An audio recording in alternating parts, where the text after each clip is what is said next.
এখন এই মুহূর্তে 11 তারিখ হয়ে গেছে, 11 আগস্ট, অর্থাৎ পরশু দিন ভূত এফএম 2 বছর পূর্ণ করবে। এবং এই 2 বছর ভূত এফএম যে আপনাদের মানে রেগুলার এরকম নতুন নতুন ধরনের ঘটনা উপহার দিয়ে যাচ্ছে, এটা শুধুমাত্র আপনাদের কারণে সম্ভব হচ্ছে।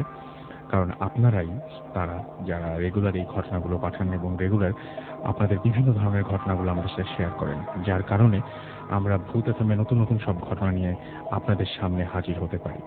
আপনারা যদি এরকমভাবে ঘটনা পাঠান তাহলে দেখা যাবে যে ভূত এফএম হয়তো আরো অনেক অনেক অনেক দিন এভাবেই এগিয়ে যাবে এবং অনেক অনেক দিন আপনাদের আনন্দ দিয়ে যাবে।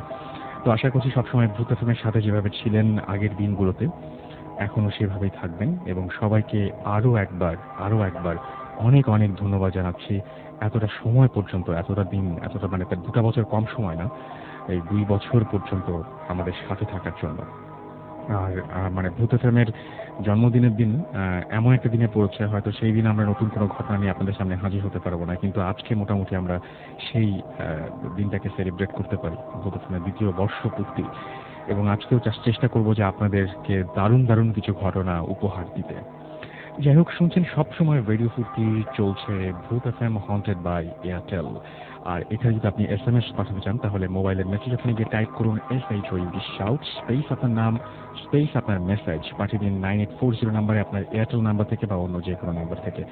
আর যদি আপনি আমাদের ইমেইল পাঠাতে চান, ইমেইলে আপনাদের যে সমস্ত ঘটনাগুলো যেগুলো আপনি এক্সপেরিয়েন্স করেছেন বা কারো কাছ থেকে শুনেছেন সেই ঘটনাগুলো যদি পাঠাতে চান তাহলে আপনি আমাদের অ্যাড্রেসটি লিখে নিন। ইমেল অ্যাড্রেসটা হচ্ছে bhutfm@radiofurti.fm, which is bhutfm@radioforti.fm। এখানে আপনারা ইচ্ছা করলে নাম, ঠিকানা এবং ফোন নাম্বার সহ আপনাদের যে সমস্ত ঘটনাগুলো আছে যেগুলো আমাদের জানাতে ইচ্ছা করে, যেগুলো আপনারা স্টুডিওতে উপস্থিত হয়ে সবাইকে জানাতে চান, বা যেগুলো আপনারা চান যে স্টুডিওতে বসে আমরা সবাইকে শুনিয়ে দিই, আমি পড়ে ফেলি, সেই সমস্ত ঘটনাগুলো চাইলেই আপনি আমাদেরকে কিন্তু পাঠিয়ে দিতে পারেন। এই ছিল নিয়ম কানুন। আজকের শোটা স্পেশাল হবে আশা করি। অবশ্য সব শোই স্পেশাল, ভূত এফএম প্রত্যেকটা এপিসোড স্পেশাল। আর সেই এপিসোডগুলো একেবারেই মিস করা ঠিক না। আজকে হয়তো অনেকেই ঢাকা শহরে বসে শুনছেন না, হয়তো অনেকেই ঈদের ছুটিতে অলরেডি বাড়িতে চলে গেছেন, বা কেউ কেউ বাড়িতে যাবার প্রস্তুতি নিচ্ছেন, কেউ কেউ হয়তো রাস্তায় রয়েছেন। সবাইকে অগ্রিম ঈদের শুভেচ্ছা জানাচ্ছি। যারা হয়তো এমন মানে কি বলবো যে ব্যস্ততার কারণে হয়তো নেক্সট এপিসোডটা শুনবেন না, এরকম যদি হয়েই থাকে যে কোনো এপিসোড মিস করে ফেলেছেন, ইভেন আজকের এপিসোডটি যদি আপনি মিস করে ফেলেন তাহলে একেবারেই চিন্তা করার কোনো কারণ নেই, আপনি আবারও এপিসোডটি শুনতে পারবেন। সেজন্য আপনাকে এয়ারটেল এম রেডিওর সাহায্য নিতে হবে। আপনার এয়ারটেল নাম্বার থেকে ডায়াল করুন 4040, সিলেক্ট করুন চ্যানেল 22, এবং তারপরে দেখবেন যে আপনাকে বিভিন্ন ধরনের যে সমস্ত এপিসোডগুলো রয়েছে সেই এপিসোডগুলোর অপশন দেওয়া হচ্ছে, এবং যেই এপিসোডটি আপনি আবারও শুনতে চান, পুনরায় শুনতে চান মিস করেছেন বলে, বা যে এপিসোডটি ভালো লেগেছে বলে আরও একবার শুনতে চান, সেই এপিসোডটি আপনি চাইলেই শুনতে পারবেন। এছাড়াও ভূত এফএম কলার টিউন যেটা রয়েছে সেটা আপনি ইচ্ছা করলেই ভূত এফএম যে টিউনটা রয়েছে সেটা আপনি ইচ্ছা করলে কলার টিউন বা মাই টিউন হিসেবে সেট করে ফেলতে পারেন।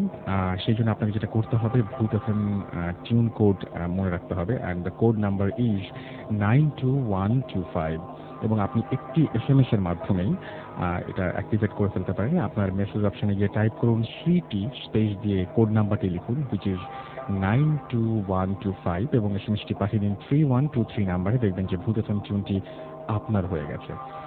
আমি রাস্তেল আছি আপনার সাথে, যদিও আজকে মাসুম এখনো পর্যন্ত আমাদের মাঝে নেই, বাট কিছুক্ষণের মধ্যে সে জয়েন করবে সেটাই আশা করছি।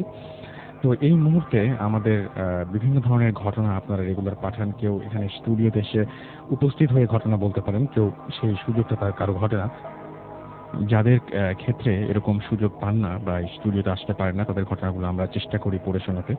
অনেকে অডিও ফাইল পাঠান, সেটা আমরা চেষ্টা করি প্লে করতে। তো আজকেও সেরকম কিছু থাকবে প্রতিদিনের মতো। আশা করছি আপনারা সবাই এনজয় করবেন। আমি চলে যাচ্ছি একটা ইমেইলে।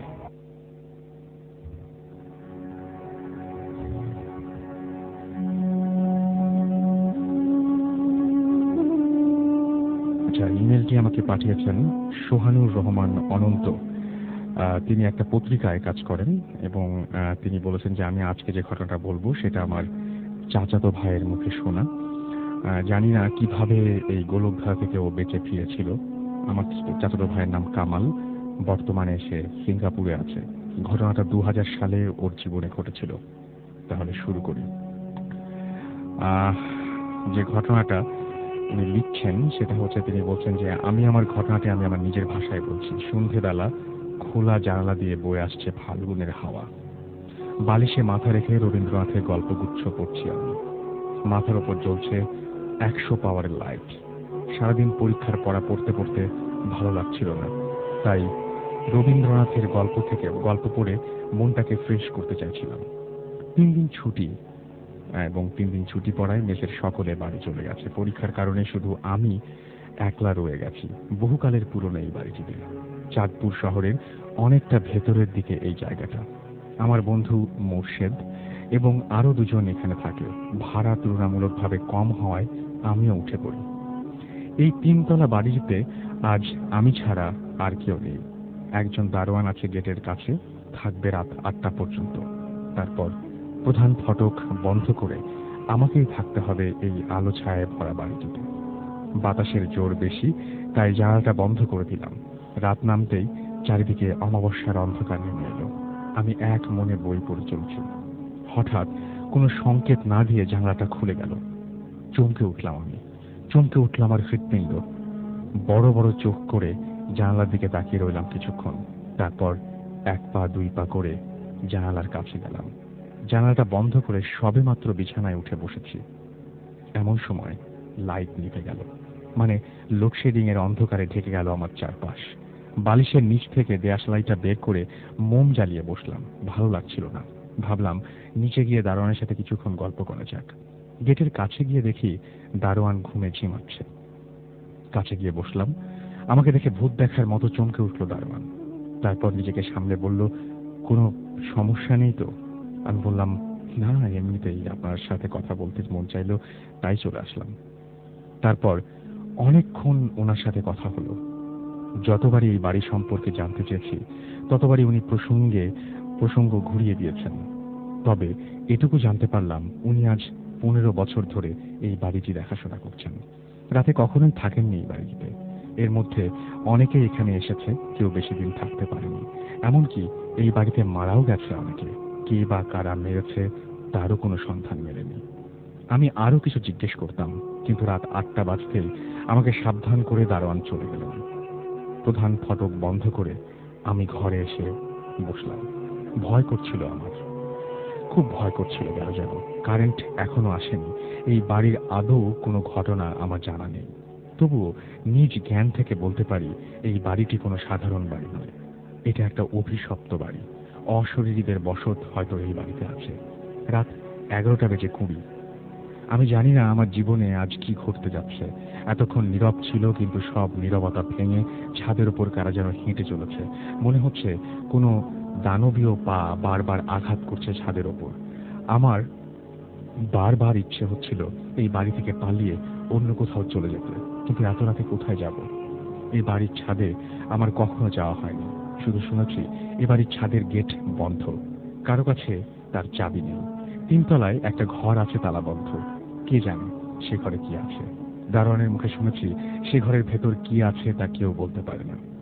আজ 20 বছর সে ঘরটা বন্ধ দেখে আসছেন তিনি। প্রথম যেদিন এই বাড়িতে আসলাম সেদিন থেকেই একটা মনে ভয় জন্মেছিল। এই বাড়িটি যতই খুঁটিয়ে দেখলাম ততই ভয় বাড়তে লাগলো। আমার সাথে যারা ছিল সবাই চাকরিজীবী, তাই ওরা রাতে আসতো। সারাদিন আমাকে একা একা এই ভুতুরে বাড়িতে পড়ে থাকতে হতো। সন্ধ্যার পরে যেন এই বাড়িটি ভয়ের কারখানা হয়ে যায়। অনেকবার মোর্শেদকে বলেছি এ কথা। মোর্শেদ বলেছে, দেখ, দেখে শুনে ভালো একটা বাড়িতে চলে যাব। তাছাড়া এত কম দামে ভাড়া তো আগে পেতে হবে, তাই না? এমনিতে জায়গাটা শহর থেকে বাইরে। সন্ধ্যার পরে চারিদিক নীরব হয়ে যায়। আশেপাশে কোনো জনবসতি নেই। কাঁচা রাস্তা ধরে 15 মিনিট হাঁটার পর পাকা সড়ক পাওয়া যাবে, কিন্তু এত রাতে গাড়ি পাওয়া যাবে কিনা সেটাই মুশকিলের ব্যাপার। তা যাই হোক, একবার চেষ্টা করে দেখা যায়। ঘড়ির দিকে তাকিয়ে দেখি 12টা বেজে 35 মিনিট। সিঁড়ি বেয়ে নিচে নেমে এলাম এবং খুব দ্রুত গতিতে বাড়ি থেকে বের হয়ে এলাম। অন্ধকার পথ ধরে গিয়ে দাঁড়ালাম রাস্তার উপর। সন্ধ্যা থেকেই আকাশটা থমথমে কালো মেঘে ঢাকা। আমার আশা দুরাশায় পরিণত হলো যখন দেখলাম আধা ঘন্টা দাঁড়িয়ে থেকেও কোনো গাড়ি দেখা মিলল না। এদিকে ঝোড়ো হাওয়ার সাথে বৃষ্টি পড়তে শুরু করলো, তাই দাঁড়িয়ে না থেকে আবার সেই বাড়িটির দিকে চলে যেতে লাগলাম। আসার সময় দেখলাম কারেন্টের তার ছিঁড়ে পড়ে আছে রাস্তার ওপর। তার মানে আজ রাতে আর কারেন্ট আসবে না। যতদূর চোখ যায় শুধুই অন্ধকার, কোথাও এক বিন্দু আলো নেই, কেবলই অন্ধকার। বাড়ির সামনে এসে দাঁড়াতেই মনে হলো মৃত্যু যেন আমাকে হাত বাড়িয়ে ডাকছে। এক অদ্ভুত ভয়ঙ্কর আওয়াজ চারিদিকে, যা কলিজার পানি পর্যন্ত শুকিয়ে দেয়। বিদ্যুৎ চমকানোর আলোয় ভুতুড়ে পরিবেশ সৃষ্টি হয়েছে বাড়িটিতে। হালকা কুয়াশা জমেছে বাড়িটিকে ঘিরে, যেন হরর ছবির ভুতুড়ে বাড়ি। প্রধান গেট খুলে সিঁড়ি বেয়ে উপরে উঠে গেলাম। ভিজে শরীর নিয়ে ঘরে প্রবেশ করলাম। আমার ঘর কবরের মতো অন্ধকার। যাওয়ার আগে মোমবাতিটা দিব্যি চলছিল। এত তাড়াতাড়ি মোমবাতি শেষ হওয়ার কোনো মানে খুঁজে পেলাম না। পকেটের দেশলাইটা ভিজে চুপচুপ। হেমন্তের রাত এমনিতেই অনেক বড়। কি করা যায় ভাবতে লাগলাম। ব্যাগ থেকে খুঁজে একটা চার্জার লাইট বের করলাম। অনেকদিন এটাতে চার্জ দেওয়া হয়নি। কারোর সাথে যোগাযোগ করতে পারলে মনটা হালকা হতো, কিন্তু আমার সব যোগাযোগ যেন বন্ধ হয়ে যাচ্ছে ধীরে ধীরে। চারিদিকে নীরব থমথমে। হঠাৎ দরজা খোলার শব্দ পেলাম। আমার কলিজাটা কেঁপে উঠল। তবে কি তিনতলা সেই ঘরের অজানা ভয় আমার বুক কাঁপছে।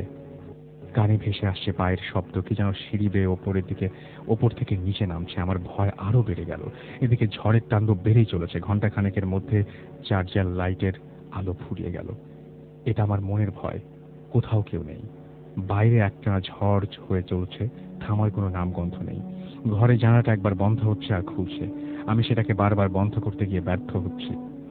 চারিদিকে কেমন যেন এক ভয়ানক শব্দ হচ্ছিল। কোথাও আলো নেই, শুধু মাঝে মাঝে বিদ্যুৎ চমকানোর আলোতে কিছু দূর দেখা যাচ্ছে। হঠাৎ আমার মনে হলো কি যেন চাপা সুরে কাঁদছে জানালার ওপাশে। আমি আস্তে আস্তে হেঁটে গেলাম জানালার কাছে। কাছে যেতে এই শব্দ থেমে গেল। না, কোথাও কেউ নেই। এমন সময় হৃদয়ে আতঙ্ক তুলে কে যেন আমার দরজায় নক করলো। আমি তখন ভয়ে রীতিমতো কাঁপছি। আমার গলা দিয়ে কোনো স্বর বেরোচ্ছে না। দাঁড়িয়ে আছি ঘরের এক কোণে। একটা ইঁদুর আমার পাশ দিয়ে দৌড়ে চলে গেল। আমি চিৎকার দিয়ে উঠলাম। সেই সাথে দরজার ওপাশের আওয়াজটা থেমে গেল। খুব বড় বড় ইঁদুর ঘরের মধ্যে ছোটাছুটি করছে, যা আগে কখনো দেখতে পাইনি আমি। আমার পায়ের পেছনে ভিজে ভিজে অনুভব করলাম। চার্জ লাইটটা আবারও চালু করলাম। হালকা আলো জ্বলছে তা থেকে। সেই আলোতে স্পষ্ট দেখলাম একটা ইঁদুর বড় একটা মাংসের টুকরো এনে আমার পায়ের কাছে বসে খাচ্ছে। আর তার রক্ত আমার পায়ে এবং প্যান্টের লেগে ভিজে ভাব তৈরি করেছে। এমন দৃশ্য আমি আগে কখনো দেখিনি, কোনো বইতেও পড়িনি। ভয়ে গলা শুকিয়ে এলো আমার। চার্জারের আলো নিভে গেল। সেই সাথে বাইরের ঝড়ও থেমে গেল। চারিদিকে এক অদ্ভুত নীরবতা। শুধু মাঝে মাঝে নুপুরের সুর আর ছোটাছুটির আওয়াজ পাওয়া যাচ্ছিল। কারো যেন ফিসফিস করছে বাতাসে। আমার চোখের সামনে যেন হাজারো প্রেতাত্মা দাঁড়িয়ে আছে। ভয়ঙ্কর তাদের চোখ, হাত, নখ, পা, চুল। চোখ খুললেই সেই একই দৃশ্য। ফ্যানের সাথে ফাঁসিতে ঝুলছে ঝুলন্ত তরুণী। বড় বড় চোখ, জিহ্বা বেরিয়ে এসেছে মুখ থেকে, হাতে বড় বড় নখ। ঘরময় আগরবাতির গন্ধ, যেন কোনো মরা লাশ আমার সামনে শুইয়ে রাখা হয়েছে। মনে হচ্ছে চারিদিকে রক্তের নদী, আমি তার মাঝখানে সাঁতার কাটছি। আমার সামনে পেছনে মৃত্যু তাড়া করছে। চোখ বুঝতেও পারছি না, আবার মেলতেও পারছি না। এটা কি প্রচন্ড ভয়ের কারণে মানসিক সমস্যা বৃদ্ধি পেয়েছে, নাকি সত্যি দেখছি আমি? কিছুই বুঝতে পারছিলাম না। তবে আমার মন দুর্বল করিনি। যতটুকু সম্ভব শক্ত রাখার চেষ্টা করছি। আলো ছাড়া ঘড়ি দেখতে পাচ্ছিলাম না, তাই অনুমান করলাম কটা বাজে। হতে পারে রাত ৩টা, ৩:৩০, এর বেশি নয়। এখনো সকাল হতে অনেক দেরি। কাল সকালেই এই অভিশপ্ত বাড়ি ত্যাগ করবো আমি, আর নয়। এখানে থাকলে নিশ্চিত মৃত্যু, এতে কোনো সন্দেহ নেই। হঠাৎ কানে ভেসে এলো শব্দ। ভালো করে সেদিকে কান পাতলাম। কি যেন আস্তে আস্তে এদিকে হেঁটে আসছে। আমার দরজার কাছে এসে আওয়াজটা থামলো এবং দরজা নক করলো। আমি এবার সাহস হারলাম না। অন্ধকার দরজার দিকে হেঁটে যেতে লাগলাম। হঠাৎ আমার শরীরের সাথে কিছু একটা ধাক্কা খেলো। হাত দিয়ে দেখি কার যেন পা ঝুলছে। মনে হচ্ছে ফ্যানের সাথে কোনো এক তরুণী ফাঁসিতে ঝুলছে। আবার হাত বাড়িয়ে দেখি কিছু নেই। আমার সাথে কি ঘটছে এইসব আমি নিজেও জানি না। শুধু বুঝতে পারছি আলো না পেলে অন্ধকারে হার্ট অ্যাটাক করে যে কোনো সময় আমি মারা যেতে পারি। হেঁটে গিয়ে দরজা খুলে দিলাম। কি অদ্ভুত ব্যাপার, দরজার সামনে কেউ নেই, অথচ একটু আগেও হেঁটে আসার শব্দ পাওয়া গেছে। এমন সময় বাইরে বিদ্যুৎ চমকে উঠল। চারিদিকে আলোয় ভরে গেল। সেই আলোতে আমি যা দেখলাম তা দেখার জন্য আমি প্রস্তুত ছিলাম না। আমার সামনে একটা বডি দাঁড়িয়ে আছে। সেটার গা থেকেই সেই আগরবাতির গন্ধ আসছে। সারা শরীর সাদা কাপড়ে ঢাকা, মাথা নেই। আমার থেকে মাত্র 1 হাত দূরে। আমি জ্ঞান হারালাম। যখন জ্ঞান ফিরল, আমি নিজেকে বিছানায় আবিষ্কার করলাম। সকালে এসে দারোয়ান আমাকে সিঁড়ির নিচে পড়ে থাকতে দেখে। তারপর বিছানায় এনে শুইয়ে দেয়। গতকাল রাতের কথা মনে পড়তেই আতঙ্কে আবারও শিউরে উঠি। দুপুর নাগাদ সেই বাড়ি ত্যাগ করি, আর কোনোদিন সেই বাড়ির মুখ হয়নি। মেস মেম্বাররা আমার কথা শুনে আর সেই বাড়ি যায়নি। তার কয়েকদিন পরই জানতে পারলাম বাড়ির দারোয়ান চাচা মারা গেছেন। বাড়ির ভেতরেই তাকে মৃত অবস্থায় পাওয়া যায়। এখন সেই বাড়িতে কেউ থাকে না। এটাই লিখেছেন সোহানুর রহমান অনন্ত, শনির আখড়া, ঢাকা থেকে। এই ঘটনাটা আমি আপনাদের পড়ে শোনালাম। আশা করছি আপনারা সবাই এনজয় করেছেন। আমারও অনেক বেশি ভালো লেগেছিল, সেই জন্য আপনাদের শোনালাম। আশা করছি আপনাদের ভালো লেগেছে।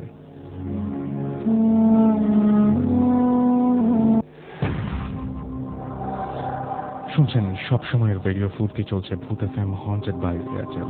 আর এতক্ষণ যে গল্পটা শোনাচ্ছিলাম সেটা অনন্ত লিখেছিলেন আমাদেরকে। এর মাঝখানে বেশ কিছু এসএমএস চলে এসেছে। আমি দেখতে পাচ্ছি যে বিল্টন নরসিংদী থেকে আমাদের এসএমএস করেছেন এবং তিনি লিখেছেন যে রাসেল ভাই, আমার মনে হচ্ছে আমার আশেপাশে কেউ একজন ঘোরাফেরা করছে। কলি আমাদের লিখেছেন যে ভূত এফএমের 2 বছর পূর্তিতে শুভেচ্ছা। পারভেজ আমাদের লিখেছেন যে রাসেল ভাই, আমি ভীষণ ভয় পাচ্ছি। আমাদেরকে অ্যাপি মন্ডল এসএমএস করেছেন এবং তিনি এসএমএস করেছেন শরীয়তপুর থেকে। এছাড়াও ডেভিড রাসেল আমাদের এসএমএস করেছেন এবং 2 বছর পার করার জন্য তিনি শুভেচ্ছা জানিয়েছেন। আর আমাদেরকে স্বপ্নচোরা খুলনা থেকে এসএমএস করেছেন আনিকা বাগেরহাট থেকে এবং তিনি অগ্রিম ঈদ মুবারক জানিয়েছেন আমাদেরকে। কাউসার আমাদের ময়মনসিং থেকে এসএমএস করেছেন। শোভন, তান্না, তারপরে রাঙ্গা, মিজান, তারা সবাই আমাদেরকে এসএমএস করেছেন মোহাম্মদপুর থেকে। এছাড়াও আমাদেরকে এসএমএস করেছেন মুরাদ ইসলাম, এছাড়াও এসএমএস করেছেন ওয়ালিদ, শুভ অলি আমাদের এসএমএস করেছেন এবং তিনি বলছেন আজকের ভূত এফএম খুব দারুণ লাগছে। মাসুদ পারভেজ আমাদের এসএমএস করেছেন চট্টগ্রাম থেকে। আমাদেরকে এসএমএস করেছেন নাজমুল আহসান। এছাড়াও আমাদের এসএমএস করেছেন পিজে ফরহাদ। সাব্বির আমাদের এসএমএস করেছেন অনেকদিন পর তিনি ভূত এফএম শুনছেন। Welcome back to UT shout space আপনার নাম, স্পেস আপনার মেসেজ পাঠিয়ে দিন 9840 নাম্বারে, আপনার এয়ারটেল নাম্বার থেকে বা অন্য যে কোনো নাম্বার থেকে। ছোট একটা ব্রেকের পরে আমরা চলে আসবো গল্পতে, ঘটনাতে, আমাদের গেস্টের কাছে। সো কোথাও যাবেন না, আমাদের সঙ্গে থাকুন। স্টে টিউনড টু রেডিও ফুর্তি and don't stop the Furti. This track was downloaded from FusionBD.com.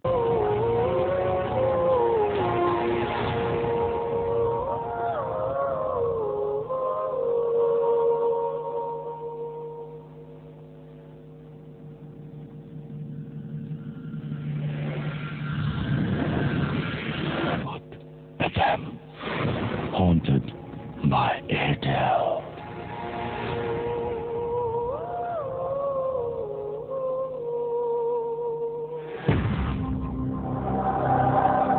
শুনছেন সবসময় রেডিও ফুর্তি আর চলছে ভূত এফএম হন্টেড বাই এয়ারটেল। যেমন কথা তেমন কাজে ব্রেকের পরে ফিরে এলাম আবারও এবং আমি রাসেল আছি আপনাদের সাথে, আর সেই সাথে রয়েছে আজকের অতিথিরা।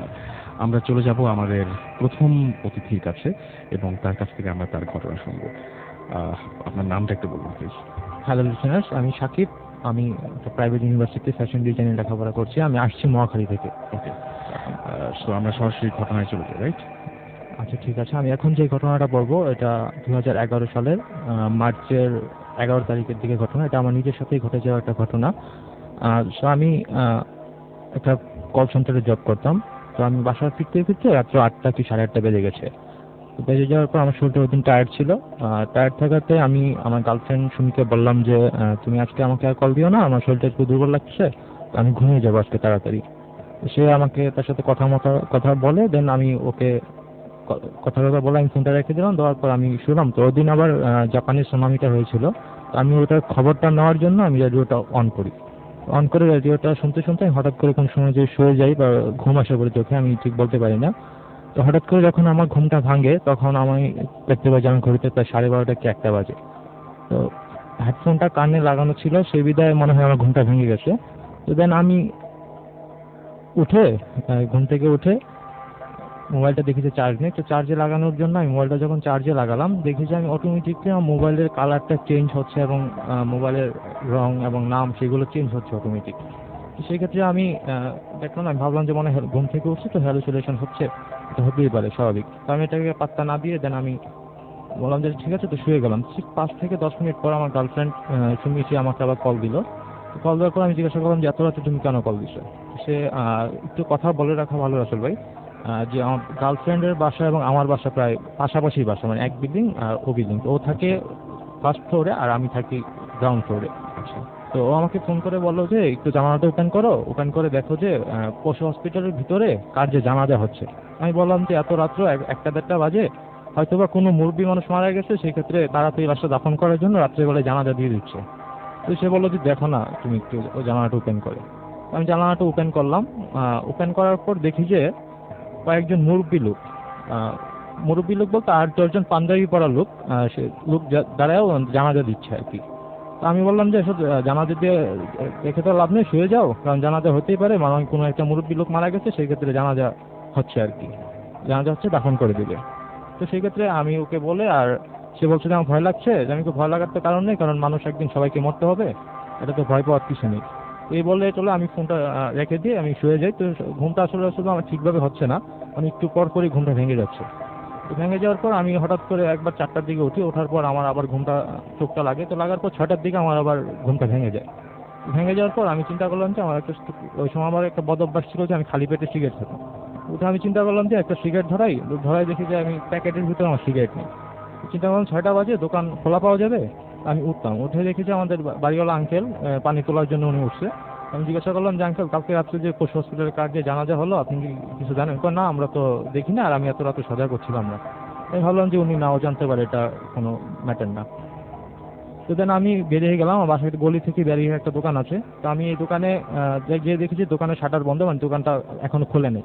আমি একটু হাঁটতে হাঁটতে পশু হসপিটালের সামনে কিছু চা দোকান আছে ছোট ছোট। তো ওই চা দোকানগুলো সকালবেলা নর্মালি খুলে, কারণটা হচ্ছে যে সকালবেলা উঠে ওরা চায়ের পানি টানি জাল টাল দেওয়ার পর ওনারা দোকানটা সকালে। তো আমি ওখান থেকে সিগারেট নিলাম আর 1 কাপ চা আমি ওইখানে খেলাম। তো খাওয়ার পর দেখি যে পশু হসপিটালের গেটের সামনে একটা আনসার দাঁড়িয়ে আছে।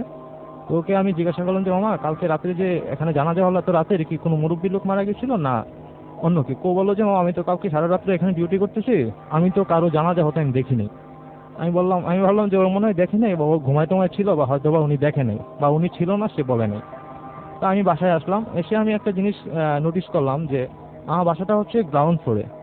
আর পশু হসপিটাল যে বাউন্ডারিটা, এই বাউন্ডারিটা আমার প্রায় জানালাটার উপরের যে পার্টটা, এই পার্টটা ছুঁই অবস্থা।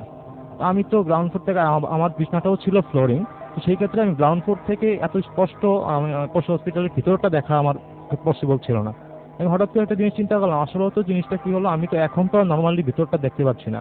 ওই সময় যে আমি স্পষ্ট লাশটা সহ দেখলাম, আর মুরব্বী যে 8-10 জন লোক সবাই যে পাঞ্জাবি পরা ছিল, আমি ওই জিনিসটা ওই সময় লক্ষ্য করিনি। বাট এরপর আমার খেয়াল হয়েছে যে সবাই তো পাঞ্জাবি পরা ছিল। সবাই তো পাঞ্জাবি পরে, কেউ তো নর্মালি শার্ট পরেও থাকতে পারতো।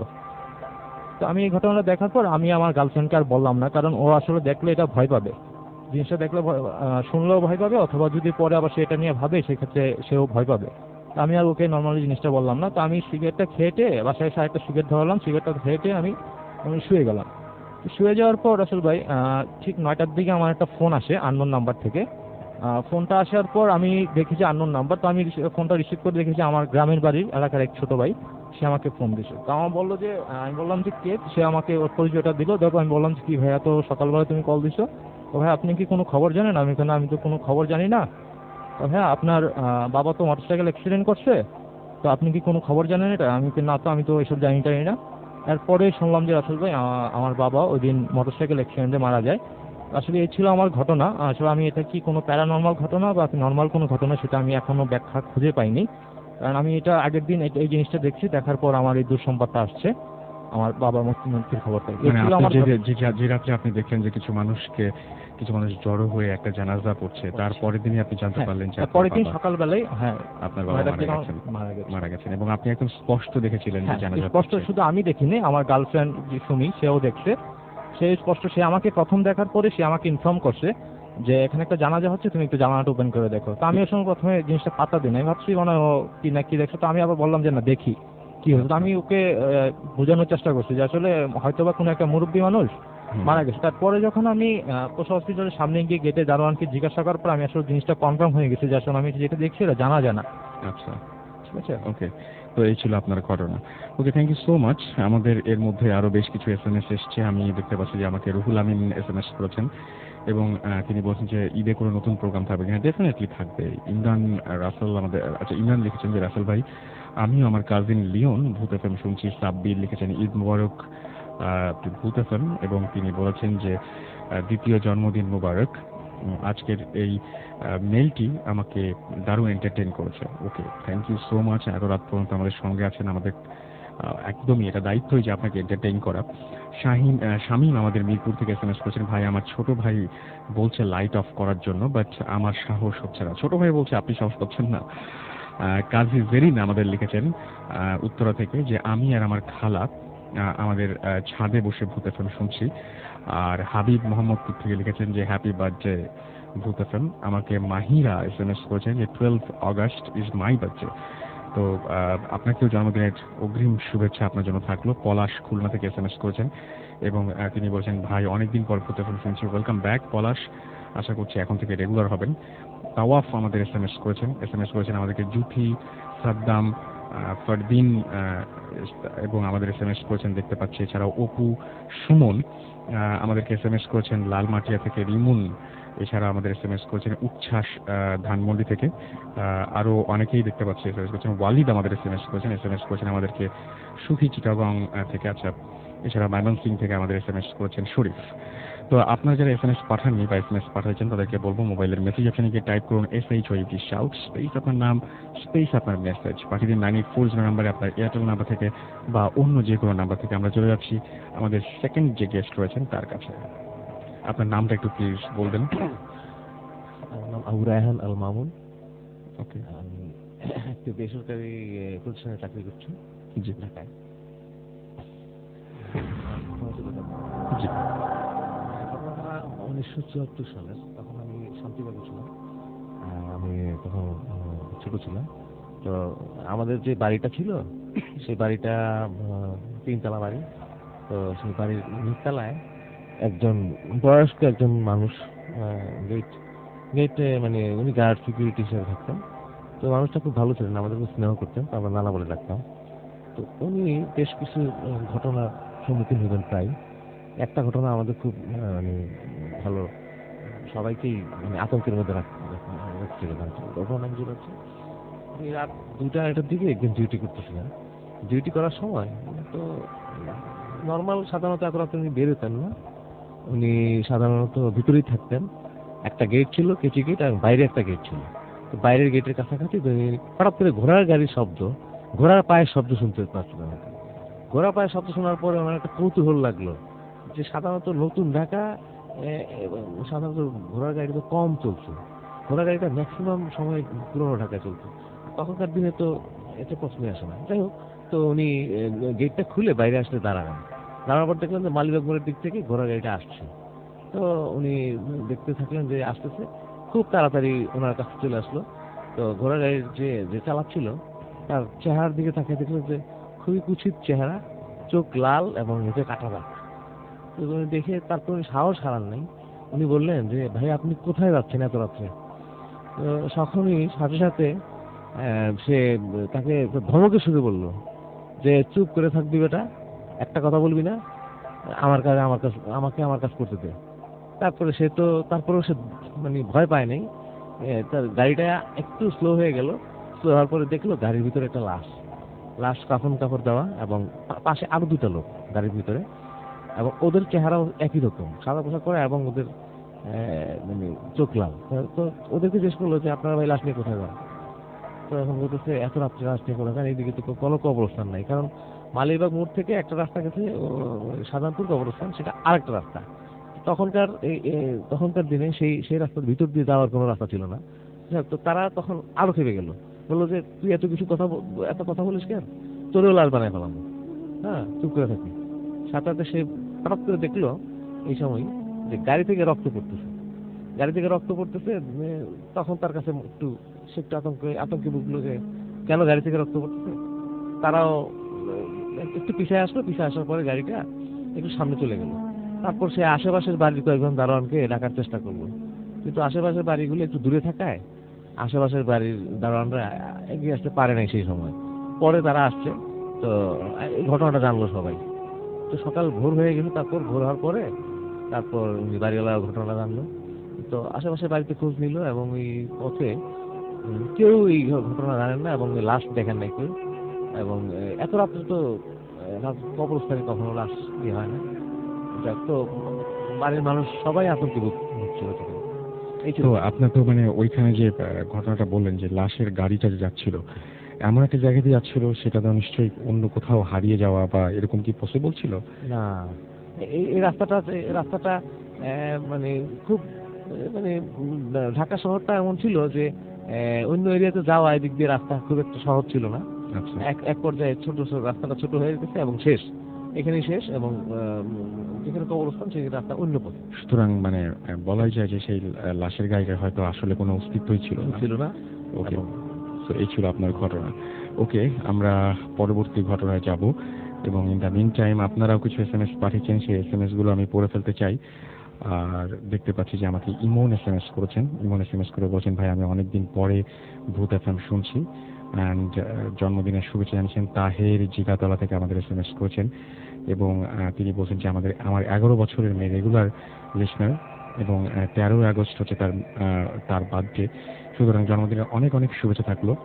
আমাদেরকে এসএমএস করেছেন দেখতে পাচ্ছি শাকির বাড্ডা থেকে, ভূত এফএমের জন্মদিনের শুভেচ্ছা জানিয়েছেন। ডেভিড আমাদের এসএমএস করেছেন। এছাড়া আমাদের এসএমএস করেছেন তন্ময় মিরপুর থেকে, আমাদের এসএমএস করেছেন জীবন, আমাদেরকে এসএমএস করেছেন স্মার্ট পাভেল, এসএমএস করেছেন তারেক, এছাড়াও হাবিব এসএমএস করেছেন, হাবিব আলোকিত। এছাড়াও আমাদের এসএমএস করেছেন অপু সুমন কাপাসিয়া থেকে। এছাড়াও আমাদের এসএমএস করেছেন দেখতে পাচ্ছি শিমুল, এবং তারা বলছেন যে ভূত এফএম শুনতে জোশ লাগছে। যাই হোক, আমরা চলে যাব আমাদের পরবর্তী ঘটনায়। আমাদের আরো একজন গেস্ট রয়েছেন তার কাছে।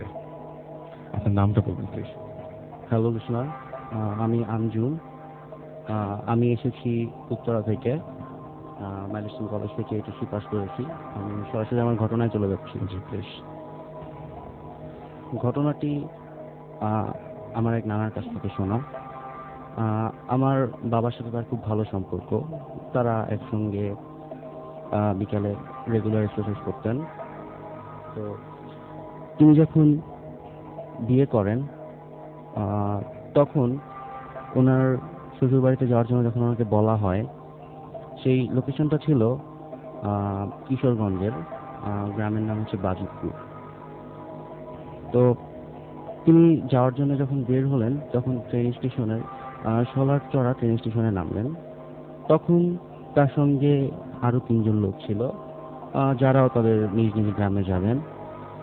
তো তিনি বাজিতপুরের উদ্দেশ্যে যখন যান, যাওয়ার 2টো রাস্তা ছিল। তো একটা রাস্তা উনি চিনতেন, যেটা দিয়ে প্রায় 1.5 মাইলের মতন হেঁটে সেখানে পৌঁছাতে হতো। পথে সেই 3 জন বিভিন্ন দিকে চলে যান তার সাথে যারা ছিলেন। তো তখন তিনি সম্পূর্ণ একা হয়ে গেলেন আর ভাবতে লাগলেন এতটা পথ তিনি একা যাবেন। ঠিক আছে, মাথায় তার তখনও কোনো প্যারানর্মাল কিছু ঘটতে পারে কিংবা তেমন কিছু তিনি দেখতে পারেন, এটা তিনি কখনো ভাবেননি। তো যেতে যেতে একটা পর্যায়ে গ্রামের কিছু পুকুর পড়ে, বড় বড় পুকুরের মতন। সেগুলো পার হওয়ার পর আরো বড় 2টো কবরস্থান। This track was downloaded from FusionBD.com. তো প্রথম কবরটা পার হওয়ার পর দ্বিতীয় কবরটা যখন তিনি পার হবেন, তখন দেখলেন কিছু লোক সেখানে একসঙ্গে নামাজ পড়ছেন। এই সবার গায়ে সাদা পাঞ্জাবি, সবার মুখেই দাড়ি আছে, সাদা টুপি, সবাই একসাথে নামাজ পড়ছেন। কিন্তু তারা যে নামাজ পড়ছেন তাদের কোনো ডিরেকশন কিংবা ইমাম সাহেব নেই যে তারা নামাজ পড়ছেন। তো তিনি সেটা দেখে তেমন কিছু ফিল করেননি যে এমন কিছু হতে পারে। তো সেখানে তিনি দাঁড়িয়ে দেখলেন যে তারা নামাজ পড়ছে। এখন ওদিক দিয়ে যাওয়া যাচ্ছে না, কারণ রাস্তা একটাই, যেতে হলে সামনে দিয়ে যেতে হবে, আর সেদিকটা ফিরে তারা নামাজ পড়ছেন। তো তিনি চিন্তা করলেন এখন এখান দিয়ে যাওয়া সম্ভব না, তাদের নামাজটা পর্যন্ত তার ওয়েট করা উচিত। তো এমন সময় তাদের মধ্যে থেকে একজন এসে বললেন, আপনি কোথায় যাবেন? এখানে নামাজ পড়তেছি, নামাজটা শেষ হয়ে গেলে তারপর আপনি যেতে পারবেন। তো আমি কি আপনাকে হেল্প করতে পারি? তো তিনি বললেন যে না, আমি একাই যেতে পারবো। তখন বললেন, আসুন আপনি এখানে দাঁড়ান, আমাদের সঙ্গে আপনি নামাজ পড়বেন। পরে উনি বললো যে আমার তো ওযু নেই, আর আমি এখন নামাজ পড়ার মতন কোনো ইয়েও আমার নেই। তো এত রাতে তিনি কার সঙ্গে নামাজ পড়বেন?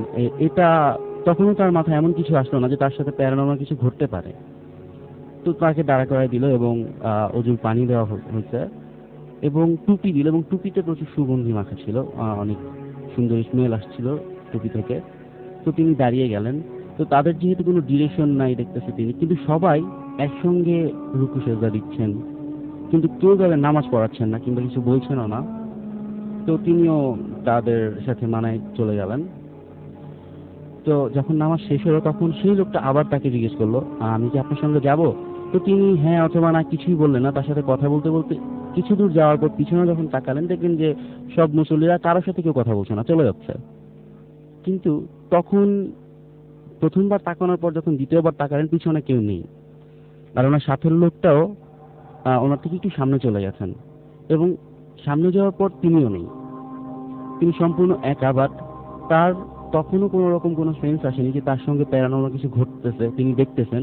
তখনও তিনি বুঝেন নাই যে এই রোডটা আসলে রাতে কেউ আসে না কিংবা কেউ আসতে পারে না, অনেক বাধায় পড়তে হয়। নানা অনেক সাহসী ছিলেন, তাই হয়তো জিনিসটা কাটিয়ে যেতে পেরেছেন। তো যখন তিনি তার বাসায় পৌঁছালেন, তো বাসার দরজা নক করতে তার শাশুড়ি দরজা খুললো এবং বললো, নুরু তুমি এসেছো, কোন দিক দিয়ে এসেছো? তিনি বলেন, আমি তো এই পথ দিয়ে আসছি, প্রায় আমার 1.5 থেকে 2.25 মাইল পথ হেঁটে আসতে হচ্ছে। তো বলে, তুমি এই রোড দিয়ে আসছো, তুমি কি কিছু দেখছো? তখন তিনি বলতেছে যে আসলে না, তেমন কিছুই না, আমি ওই বড় কবরস্থানটা পার হওয়ার পর যখন আরেকটা কবর ক্রস করব তখন কিছু লোক নামাজ পড়তেছিল, তো আমার সেখানে ওয়েট করতে হয়েছে, আমি তাদের সাথে দাঁড়িয়েছিলাম। তো তখন তিনি বললেন যে এমন সব ঘটনা খুলে বলেন, এবং ওনাকে তখন উনি ভয় পেয়ে যান। ওনাকে তখন লবণ খাওয়ানো হলো, লবণ পানি খাওয়ানো হলো, গোসল করানো হলো। তারপর 2 দিন টানা ওনার জ্বর ছিল।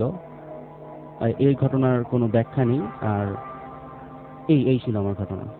ওকে, থ্যাংক ইউ সো মাচ আপনার ঘটনার জন্য।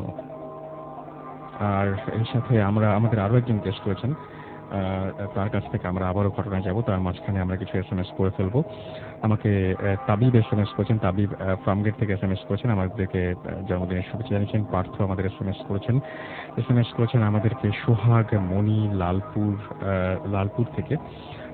এছাড়াও আমাদের SMS করেছেন দেখতে পাচ্ছি ডেভিড, এবং তিনি বলছেন যে আজকে সব স্টোরিগুলো ভালো লাগছে। ফাহিম আমাদের SMS করেছেন, আজকের ভূত এফএম জোস লাগছে তার কাছেও। পপল আমাদের SMS করেছেন, পপল তুহিল, তিনি ময়মনসিং থেকে SMS করেছেন, ভূত এফএমকে জন্মদিনের শুভেচ্ছা জানিয়েছেন। শামিল আমাদের SMS করেছেন, শামিল রহমান ফ্রম জিন্দাবাজার সিলেট, এবং তিনিও জন্মদিনের শুভেচ্ছা জানিয়েছেন। ভূত স্টার সাগর, তিনি জন্মদিনের শুভেচ্ছা জানিয়েছেন ভূত এফএমকে। মহিউদ্দিন বরিশাল থেকে আমাদের SMS করেছেন আমাদের সঞ্জিদা নরসিংদী থেকে, এবং এছাড়া আমাদের SMS করেছেন, আচ্ছা তিনি বলছেন যে থরথর করে তিনি নাকি কাঁপছেন ভূত এফএম শুনে আমাদেরকে। এছাড়াও দেখতে পাচ্ছি SMS করেছেন সামিয়া লালমাটিয়া থেকে, এবং তিনি বলছেন যে তার বেস্ট ফ্রেন্ড জেরিনের সাথে তিনি আজকে শো শুনছেন। এছাড়াও মমিন আমাদের SMS করেছেন গাজীপুর থেকে। ডিজে অপু আমাদের SMS করেছেন। আমরা চলে যাচ্ছি আমাদের পরবর্তী ঘটনায়, আমাদের পরবর্তী গেস্টের কাছে। আপনার নামটা আরেকবার বলবেন। Hello listeners, Shri Sakib Begum. আসলে কোন ঘটনাটা দিয়ে শুরু করবে? আপনি পরবর্তী ঘটনায় চলে যান। আচ্ছা, এখন আমি যে ঘটনাটা বলবো এটা আমার নিজের সাথেই ঘটে যাওয়া একটা ঘটনা। এটা কিন্তু আমার এক কাজিনের সাথে আমার রুমে ঘটে যাওয়া একটা ঘটনা।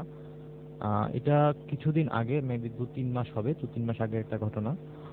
তো আমার কাজিন আর আমি এক ফ্ল্যাটেই থাকি এবং এক রুমেই থাকি। আমাদের ফ্ল্যাটটা হচ্ছে মেনলি, আসলে আমি ডিসক্রিপশন করি। আমাদের ফ্ল্যাটটা হচ্ছে 3টা রুম, 2 রুমে, এক রুমে থাকে আমার কাজিন আর আমি, আরেক রুমে থাকে আমার এক বড় ভাই লিটন ভাই আর আমার এক ফ্রেন্ড শিপন। তো মাঝখানের রুমটা আমরা নর্মালি গেস্ট রুম হিসেবে ইউজ করি, মাঝখানের রুমটা খালিই থাকে। তো কাজিন যেদিন ঘটনাটা ঘটছে ওদিন কাজিন আমার সাথে থাকেনি, লিটন ভাই আমার সাথে থাকছিল। তো রাত্রেবেলা উঠে গেম খেলার অভ্যাস আছে, সে রাত্রেবেলা উঠে মোবাইলে অ্যালার্ম দিয়ে রাখে, অ্যালার্ম দিয়ে দিয়ে ও গেম খেলে। তো ওদিনও নর্মালি সে রাত্রেবেলা 1-1:30টার দিকে সে নর্মালি উঠছে ঘুম থেকে ওঠার পর ও গেম খেলতেছে। গেম খেলার পরে ও দেখছে যে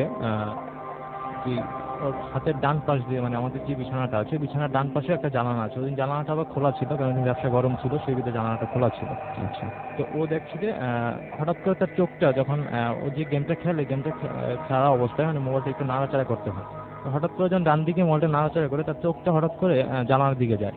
জানালার দিকে সে দেখে যে মানে একটা মানুষের শেপের মতো সে একটা দেখছে, বাট মানুষের শেপের মতো একটা দেখছে, বাট সে ভালো করে এটা লক্ষ্য করেন। তো হঠাৎ করে আবার 2-3 সেকেন্ড পর সে আবার এটার দিকে তাকায় দেখছে যে না, সত্যিই একটা মানুষের শেপের মতো। জাস্ট শুধু মানুষের শেপ বলতে মানুষের হাত পা এরকম না, জাস্ট একটা মানুষের ছায়া পড়লে যে মুখটা হয় এরকম একটা ছায়ার মতো একটা জিনিস কিন্তু চোখগুলা কানগুলা সবগুলোই মানে বোঝা যাচ্ছে যে অরিজিনাল একটা জিনিস, বাট মুখের যে ফেসগুলো মানুষের যে একটা বডির যে শেপ থাকে সেই শেপটা বোঝা যাচ্ছে।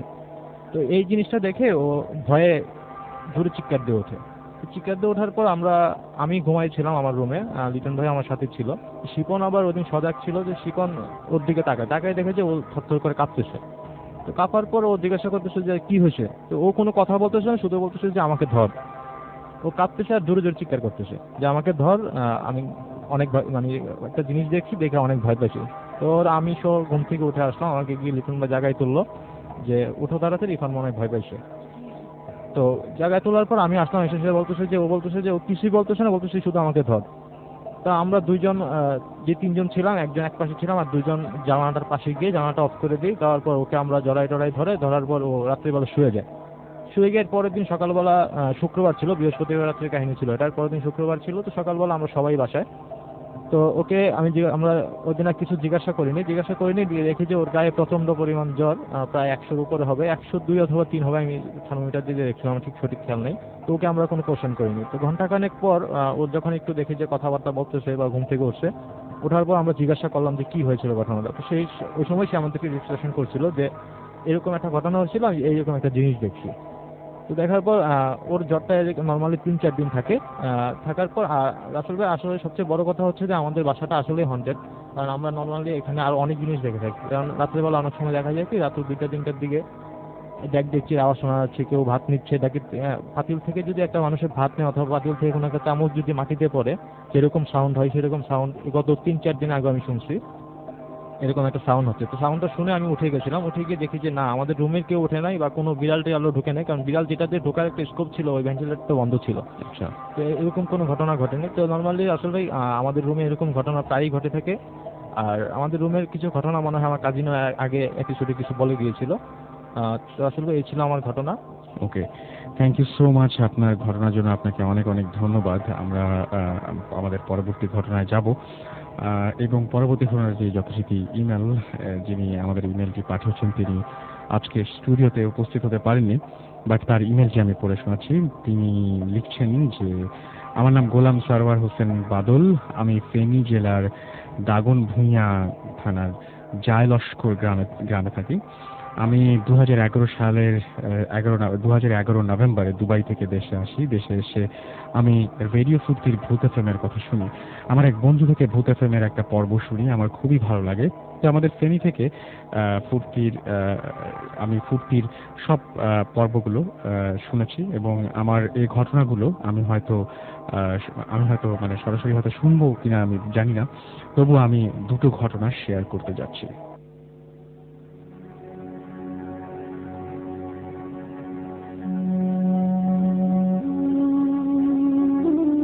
আমার মেজ আপুকে বিয়ে দেওয়া হয় এক মাদ্রাসা বাড়িতে। ওই বাড়িতে বড় একটা মাদ্রাসা আছে বলে এ বাড়ির নামকরণ করা হয় মাদ্রাসা বাড়ি। তো আমার বোনকে যখন বিয়ে দেওয়া হয় তখন তার শ্বশুর জীবিত ছিলেন না, শুধুমাত্র শাশুড়ি ছিলেন। আমি তখন ক্লাস 5-এ। কাহিনীটা আমার খালাম্মা অর্থাৎ বোনের শাশুড়িকে নিয়ে।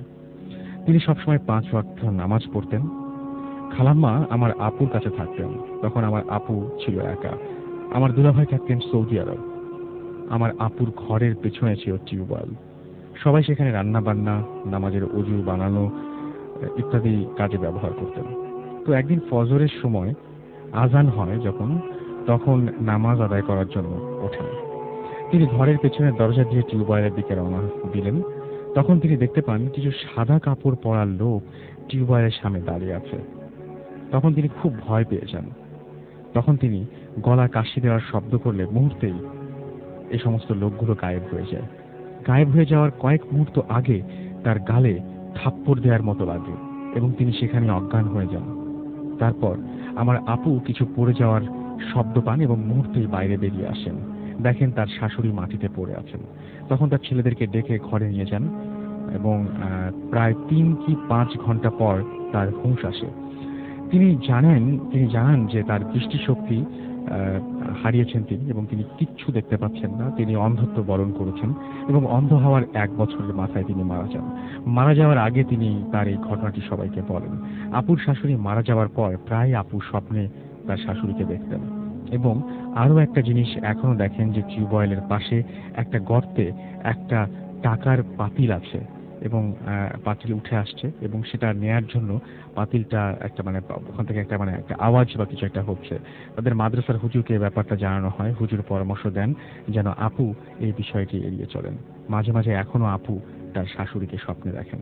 এই ছিল ঘটনা, কিন্তু মানে ঘটনাটা খুবই ছোট এবং সবচেয়ে বড় কথা যে আপনার জীবনেও যদি এরকম কোনো ঘটনা ঘটে থাকে হঠাৎ করে, তাহলে বুঝতে পারবেন যে ব্যাপারটা কত উইয়ার্ড, যে হঠাৎ করে একটা শব্দ অনুসরণ করে আপনি বাইরে বেরিয়ে গিয়ে যদি দেখেন যে সত্যি কিছু আছে। অনেক সময় তো এরকম হয় যে আপনার দরজায় নক হচ্ছে, বাট আপনি সেটাকে খুব একটা বেশি পাত্তা দিচ্ছেন না, যে এরকম হতেই পারে, বাতাসের কারণে হতে পারে, এত রাত্রে আর কি আসবে, বা মাঝে মাঝে এরকম মনের ভুল হয়। কিন্তু কোনো দিন যদি হঠাৎ করে আপনার ইচ্ছে হয় যে উঠে গিয়ে দেখি দরজার ওপাশে কেউ আছে কিনা, বা নিচে যে শব্দগুলো হচ্ছে সেই শব্দ যেগুলো আসছে, প্রতিদিনই তো দেখি যে আসলে শব্দ কেউ করে না, এবং এটা হয়তো মনের ভুল, ওখান থেকে শব্দ আসবে কিভাবে।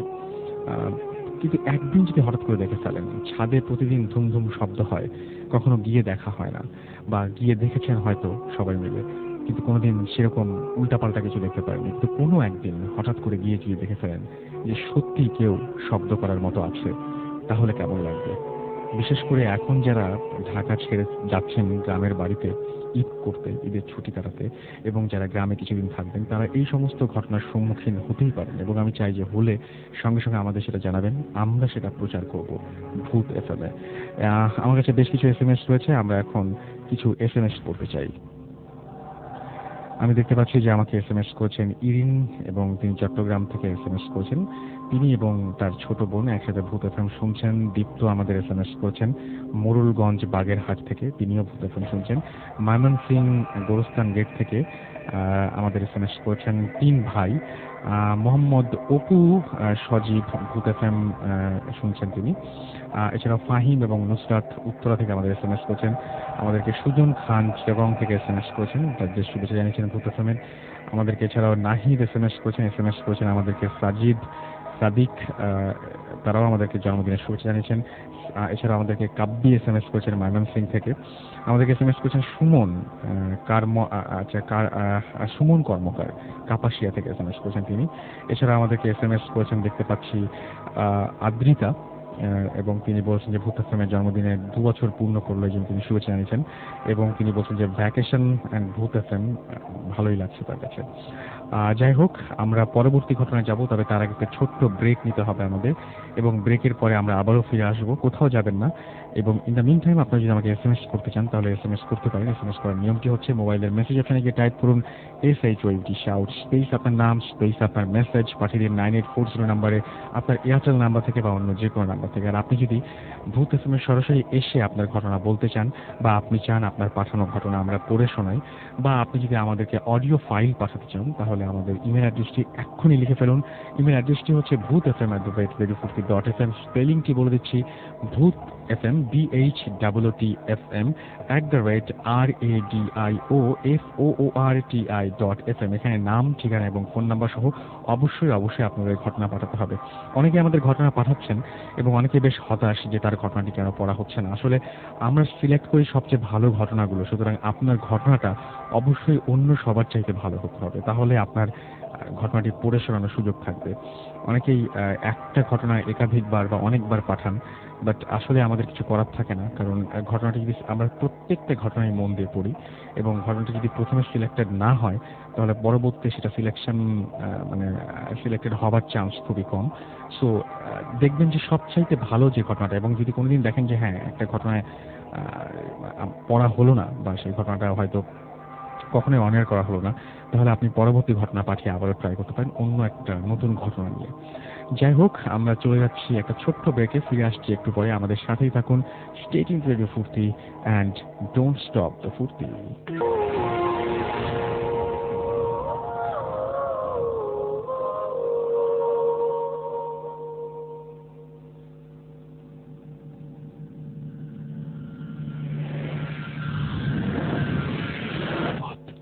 FM, haunted by Airtel.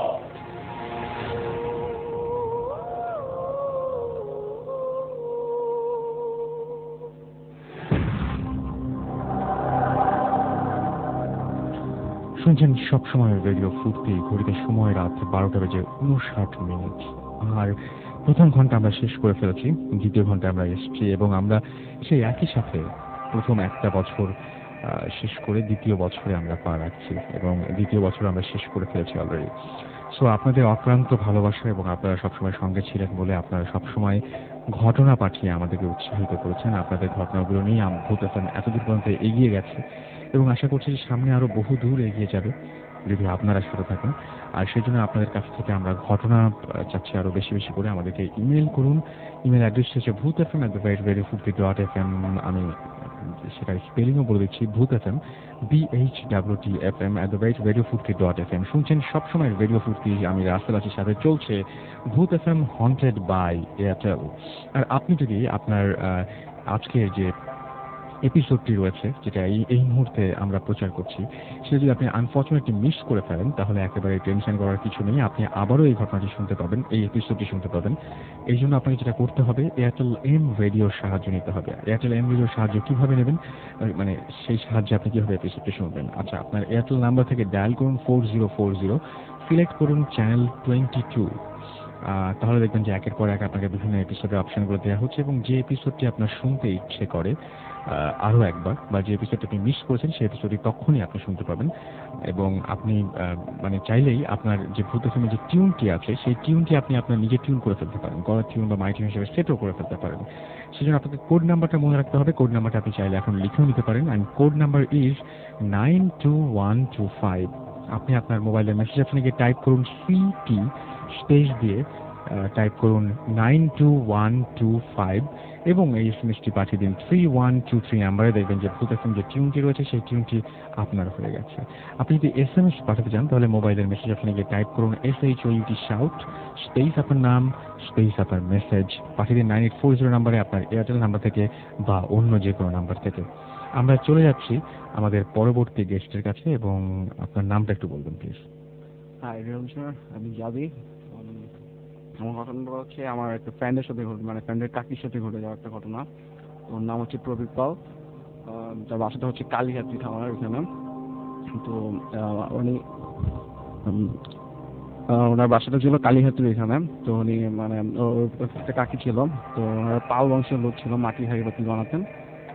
তো সেখানে মাটির হাঁড়ি-পাতিল বানানোর জন্য নদীতে বেসিক্যালি যেতেন। তো ওইখানে নদীতে আপনার ছিল 18 মাটি যেগুলো ছিল এগুলো কালেক্ট করে পরে হাঁড়ি-পাতিল বানানো হচ্ছে। তো এই সময় সন্ধ্যাবেলা কাজটা সবাই শেষ করার পর মাটি আনার জন্য সবাই যায়। তো মহিলাতে ছিলেন মানে প্রবীর পালের যে কাকি ছিলেন, উনি ছিলেন আর কি প্রেগনেন্ট ছিলেন। তো প্রেগনেন্ট থাকার কারণে তার একটু যেতে লেট হয়ে যায়। তো তারপর যেতে তারপর মাটি যদি খোলা হয়, আর ওইখানে একটা শ্মশান ছিল, মানে চিতা খোলা, যেটা হিন্দুরা মাটি মানে পুরা দেয় আর কি। তো ওইখানে মানে সন্ধ্যা হয়ে গেছে। তারপর মাটি তুলছে ওর কাকি। তোলার পরে মানে সবাই যখন ওটা মানে সবাই উঠে গেছে অলরেডি, তখন কেউ কাকি একটু লেট হয়ে গেছে। ওঠার পরে যখন বাসায় ফিরে আসবে তখন পিছনে ব্যাক করে মানে চিতা খোলার এখানে দেখে একটা ছেলে বসে আছে, ছোট একটা বাচ্চা, অনেক ছোট বাচ্চা বসে আসে। সো তারপরে এখানে একটু মনে বললো যে ছোট বাচ্চা একটা বসে আসছে, সো আমি দেখে আসি যে কে, তারা হয়তো আমাদের বাসার এখানে থাকবে, সো দেখে আসি। তারপরে কাছে গেছেন, যাওয়ার পর বাচ্চাটা বলতেছে যে আচ্ছা তোমার বাসায় করে তুমি এখানে বসে আসো, মানে তোমার বাবা মা কোথায় গেছে? তারপর বলতেছে যে মানে ছেলেটা কিছু বলে না, ছোট ছেলে হাসতেছে, শুধু করে হাসতেছে। তারপর বললো যে আচ্ছা তোমার বাবা মা কোন দিকে গেছে, বলো তোমার বাবা মা নিয়ে যায়। তারপর বাচ্চাটা শুধু হাসে আর আঙুল দিয়ে ইশারা করে এদিকে। তারপর এদিকে অনেক ঘোরাঘুরি করার পর সন্ধ্যা হয়ে অনেকক্ষণ ঘুরতেছে মহিলাটা। তারপর ঘুরতে ঘুরতে এক সময় পাচ্ছে না। তারপর মহিলাটা একটু রাগান্বিত হয়ে বললো যে তোমার বাবা মা কোথায়, মানে তারপর একটু তাকে মাটিতে নামিয়ে দেয়, একটু জোরে মানে রাগ করে একটু যেভাবে নামায় এভাবে নামিয়ে দেয়। তো নামিয়ে দেওয়ার পর বাচ্চাটা একটু তাও হাসছে। তারপরে যখন মহিলাটা বলছে আচ্ছা ঠিক আছে তুমি থাকো, তোমার বাবা মা আসলে তোমাকে নিয়ে যাবে। সো তারপরে এখান থেকে মহিলাটা চলে আসতে থাকে। পিছনে যখন ব্যাক করে তখন মানে পিছনে একবার তাকায় দেখি ছেলেটি কি করে। তো তাকানোর সময় দেখে ছেলেটা আস্তে আস্তে মানে মাটির সাথে ভ্যানিশ হয়ে যাচ্ছে। তো ভ্যানিশ হয়ে যাচ্ছে এটা দেখে মহিলাটা পুরাটা সেন্সলেস হয়ে যায়, এখানে পড়ে যায়।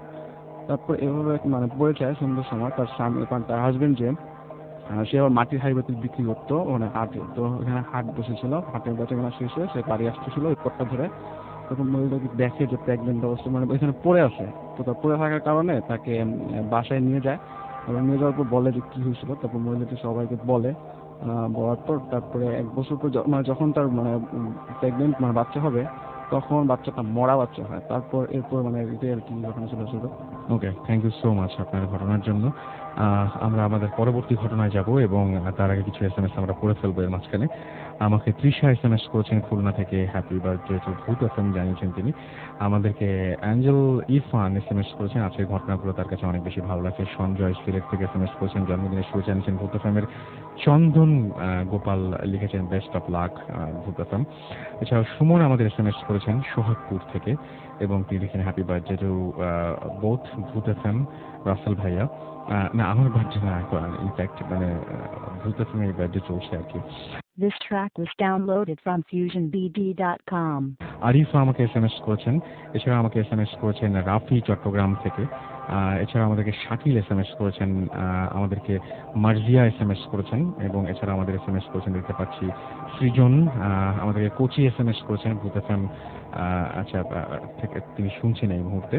এছাড়া আমাদেরকে আরো অনেকে SMS করেছেন দেখতে পাচ্ছি। সায়েম আমাদের SMS করেছেন, বিশ্ব, সুমন, অপু আমাদের SMS করেছেন কীর্তি পাশা থেকে। আমাদেরকে ফরহাদ খন্দকার SMS করেছেন এবং তিনি লিখেছেন রোদ হোক, বৃষ্টি হোক, ঝড় হোক, তুফান হোক, বাট মিস করব না কখনো ভূত FM। আসলে সত্যি কথা বলতে কিছু ভূত FM আমরা যখন শুরু করেছিলাম তখন আমরা কিন্তু একটা জিনিস মাথাতেই ছিল আমাদের যে প্রতিদিন প্রতি শুক্রবার এতগুলো মানে এই 4-5 জন মানুষ যারা এসে আমাদের ঘটনাগুলো শোনান, সেই সমস্ত মানুষদেরকে আসলেও পাওয়া যাবে, সবার ঘটনা কি আপনাদের কাছে ভালো লাগবে বা এরকম পাওয়া কি সম্ভব, এরকম চিন্তা কিন্তু হয়েছিল। পরে মনে হয়েছিল যে না, প্রত্যেকটা মানুষেরই অন্তত একটা করে গল্প জানা আছে, একটা করে ঘটনা জানা আছে, বা নিজে এক্সপিরিয়েন্স করেছেন অথবা কারো কাছ থেকে শুনেছেন, এরকম ঘটনা প্রত্যেকের জীবনে হয়তো আছে। সুতরাং এটা চালানো যাবে বোধহয়। তো আপনারা সেই বিশ্বাসটা টিকিয়ে রেখেছেন এবং সেই বিশ্বাসটা টিকিয়ে রাখার কারণেই আমরা 2 বছর অতিবাহিত করেছি এবং 2 বছর পরে এসে আপনারাই বলছেন যে আপনাদের ভালো লাগছে। অনেকে লিখছেন যে ভয় না পেলেও ভালো লাগছে। সো এটা পুরোপুরি ভূত FM'র প্রতি আপনাদের ভালোবাসা এবং আশা করছি এই ভালোবাসাটা অব্যাহত থাকবে ভবিষ্যতেও। আপনারা আপনাদের ঘটনা পাঠাবেন আমাদেরকে এবং সেই ঘটনাগুলো নিয়ে আপনারা হাজির হবেন সরাসরি স্টুডিওতে, বা আমরা আপনাদের ঘটনাগুলো প্রচার করব, আমি পড়ে শোনাবো আর কি। যাই হোক, আমরা চলে যাচ্ছি আবারও পরবর্তী ঘটনায়। আমাদের আরো একজন গেস্ট রয়েছেন, তার কাছে আপনার নামটা একটু বলবেন প্লিজ। হ্যাঁ, হ্যালো লিসেনার্স, আমার নাম আবু রায়হান আল মামুন। পরবর্তী ঘটনা যাচ্ছে। এই ঘটনাটা আমাদের কুমিল্লা জেলার আমার আব্বার স্কুল লাইফের ঘটনাটা। তো একটুই ঘটনাটা হচ্ছে আমাদের গ্রামেরই একটা ছেলে পাশের একটি গ্রামে বিয়ে করেছিল। তো বিয়ের পর সে বেড়াতে গিয়েছিল তার শ্বশুর বাড়িতে। তো রাত হয়ে যাওয়ায় তো তার শ্বশুর শাশুড়ি পিড়াপিড়ি করলো যে বাবা থেকে যাও, এত রাত্রে যাও না, সমস্যা হতে পারে। আর তার সাথেও কয়েকজন লোক ছিল, তার 2টি ভাই, তার বাড়ির একজন কাজের মানুষ। আর এদেরকে নিয়ে তো সে যাওয়ার কারণ হচ্ছে তার অফিস বা কোনো একটা কাজ ছিল, সেজন্য সে তাড়াহুড়া করছিল।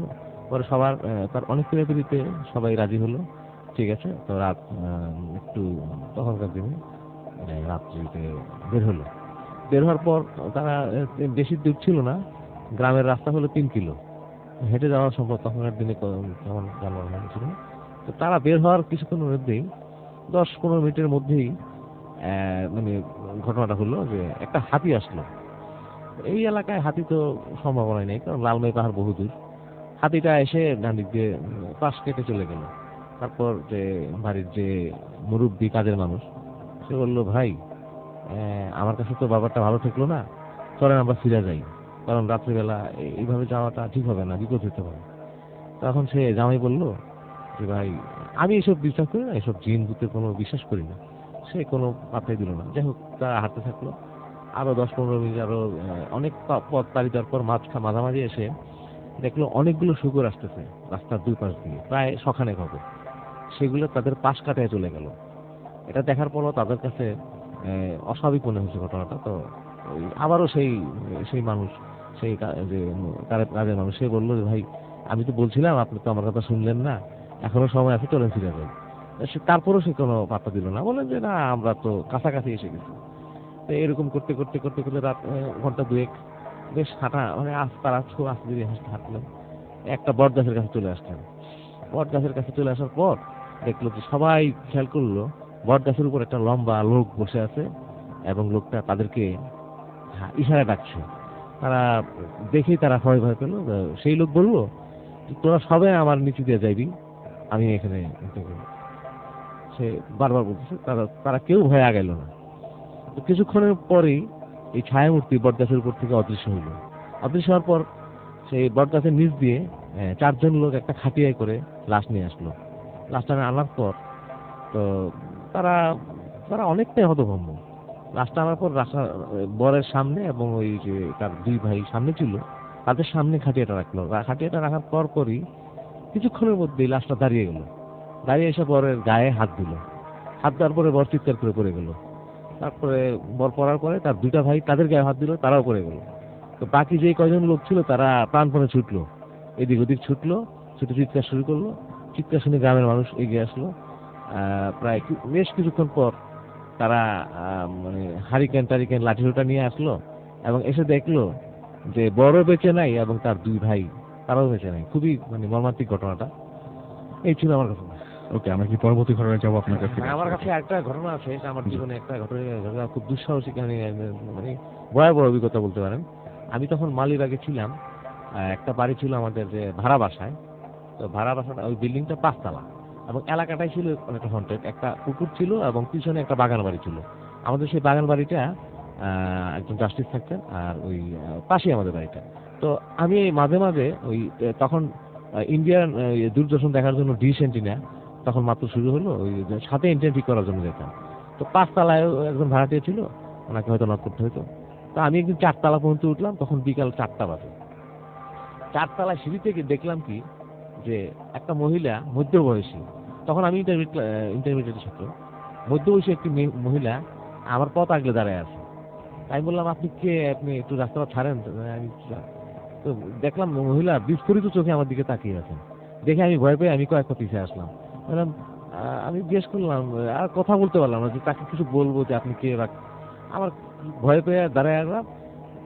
মানে মুহূর্তের মধ্যে ঘটনা হয়ে গেল, সেই মহিলা 4 তলা থেকে 1 তলায় চলে গেল কোনো সিঁড়ি সাহায্য ছাড়াই। সে কিভাবে গেল আমার চোখের মানে আমি পরিষ্কার দেখলাম।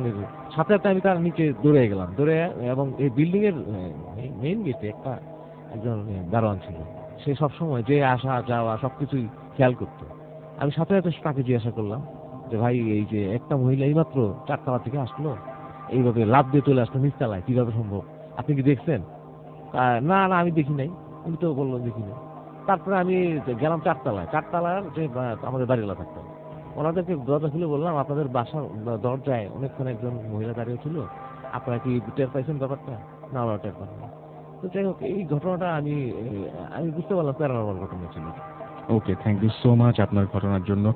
আমরা কিছু SMS পড়বো এর মাঝখানে। আমাদেরকে রাফি SMS করেছেন খুলনা থেকে যে আমার একটি ঘটনা আছে। হ্যাপি বার্থডে টু ভূত এফএম। আচ্ছা, আপনার ঘটনা যদি থাকে তাহলে অবশ্যই সেটা আমাদেরকে ইমেল করে জানিয়ে দিন। আমাদেরকে লিমিট লাইফ SMS করেছেন। লিমিট লাইফ, আচ্ছা লাইফ বাট আনলিমিটেড ড্রিমস। ওকে, তার মানে লিমিটেড লাইফ আর আনলিমিটেড ড্রিমস আমাদের SMS করেছেন। আচ্ছা, ওকে, এটা কি নাম? না, এটা নাম না। আচ্ছা, ইফাজ আমাদের SMS করেছেন, অভি আমাদের SMS করেছেন, নওশিন আমাদের SMS করেছেন, আহমেদ তাহসিন, শিমু, ফারিয়া মারিয়া গাজীপুর থেকে, তারপরে জহুরুল বগুড়া থেকে, ফারুক আমাদের SMS করেছেন মিজান সহ আরো অনেকে। আমরা চলে যাচ্ছি আমাদের পরবর্তী ঘটনায়, আমাদের পরবর্তী গেস্টের কাছে। আপনার নামটা বলবেন প্লিজ। হ্যালো লিসেনার্স, আমি সাকিব। আমি এখন যে ঘটনাটা বলবো সেটা আমার নিজের সাথেই ঘটে যাওয়া ঘটনা, আমার রুমের ঘটনাই। আমার বাবার মৃত্যুর পর বাড়ি থেকে আমাকে 40 দিনের আগে আসতে দেয়নি। তো 40 দিনের কিছুদিন পর, হয়তো বা 45 দিন অথবা 46 দিন পর আমি যখন বাড়ি থেকে ঢাকায় আসি, তো আসার পর আমার রুমমেট যারা ছিল ওরা সবাই সেমিস্টার শেষ হয়ে যায়, সেক্ষেত্রে ওরা সবাই বাসায় চলে যায়। আমাদের গ্রামের বাড়ি সবাই কুমিল্লাতে চলে যায়। তো দেন আমি বাসার ভিতরে সম্পূর্ণই একা। রাত্র 11টা থেকে 12টা এরকম হবে। তো আমি কম্পিউটারে কাজ করছি। কাজ করা অবস্থায় আমি একটা সাউন্ড শুনতে পাচ্ছি যে কোনো কিছু একটা হাতুড়ে দিয়ে কোনো ওয়ালে যদি প্যারেক বসায়, যেক্ষেত্রে এরকম যে একটা আওয়াজ হয়, শিলপাটার আওয়াজ না অ্যাকচুয়ালি, এটা হাতুড়া দিয়ে প্যারেক বসালে যেরকম আওয়াজ হয় সেরকম আওয়াজ হচ্ছে একটা। আমি ভাবলাম যে হয়তো বা পাশের বাসা আন্টি অথবা আমাদের পাশে যে ফ্ল্যাট আছে ওনারা মনে হয় কোনো কিছু বলে। তো আমি আসলে আওয়াজটা শুনতে শুনতে এক পর্যায়ে মারাত্মক মানে একটা ফেডা হয়ে গেছে যে আসলে এত রাত্রেবেলা কে এরকম করতেছে। তা আমি আওয়াজটা শুনতেছি যে আমাদের যে ডাইনিং স্পেসটা ছিল ওই স্পেসের ভিতরে আওয়াজটা হচ্ছে। তো আমি উঠে গিয়ে দেখলাম যে আসলে না, আওয়াজটা সেখানে হচ্ছে না। তো আমি যখন ডাইনিং স্পেসে গেলাম গিয়ে দেখি যে আওয়াজটা হচ্ছে আমার রুমের দিকে। তো আমি আবার আমার রুমের দিকে আসলাম, এসে আমি নোটিস করতে মানে চেষ্টা করছি যে আসলে আওয়াজটা কোন দিকে হচ্ছে। তো দেখি যে না, আবার ডাইনিং স্পেসের দিকে আওয়াজটা হচ্ছে। তো আমি আবার ডাইনিং স্পেসে গেলাম, তো গিয়ে দেখি যে আমাদের পরবর্তী যে রুম, আমাদের ফ্রেন্ডরা, আমার একটা ফ্রেন্ড যে রুমে থাকতো পরবর্তী যে রুমটা, ওই রুমটাতে আবার সাউন্ডটা হচ্ছে। তো আমি আবার ওই রুমে গেলাম, গিয়ে সেটা দেখেছি আবার মানে ওই রুমে কোনো সাউন্ড হচ্ছে না, দেন আমাদের মাঝখানের রুমে সাউন্ডটা হচ্ছে। তো আমি এরকম করতে করতে আমি আসলে আমি জিনিসটা বলতেছি যে আসলে এটা তো একটা বিরক্তকর জিনিস হচ্ছে, যে এই জিনিসটা আসলে কি।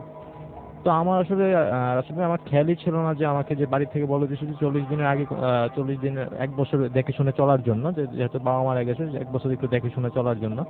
তো আমার আসলে কোনো কিছু খেয়াল না করেই আমি প্রায় 1টার দিকে আমি চিন্তা করেছি ছাদের উপরে উঠে গিয়ে দেখি যে আসলে কি কোনো হয়তোবা চোর টোর ওঠে তো জিআই পাইপটা চুরি করতে পারে। যে আমি আসলে ছাদের উপরে গিয়ে একটু দেখি যে চোর টোর আছে কিনা অথবা কোনো কিছু কি আসলে এই জিনিসটা। তো দেন আমি সেক্ষেত্রে আমি ইয়াতে গেলাম ছাদের উপরে, যে আমাদের বাসাটা আসলে ছিল একতলাই বাসা, তো ছাদের উপরে কেউ ছিল না। তো সেই ক্ষেত্রে আমি যখন ছাদের উপর একটা সিঁড়ি উঠে গিয়ে দেখি যে আসলে কিছুই নেই। তো আমার শরীরটা হঠাৎ করে কেমন যে একটা ভয় ভয় লাগতেছে, আমার শরীরটা পুরো একটা ভার হয়ে গেছে।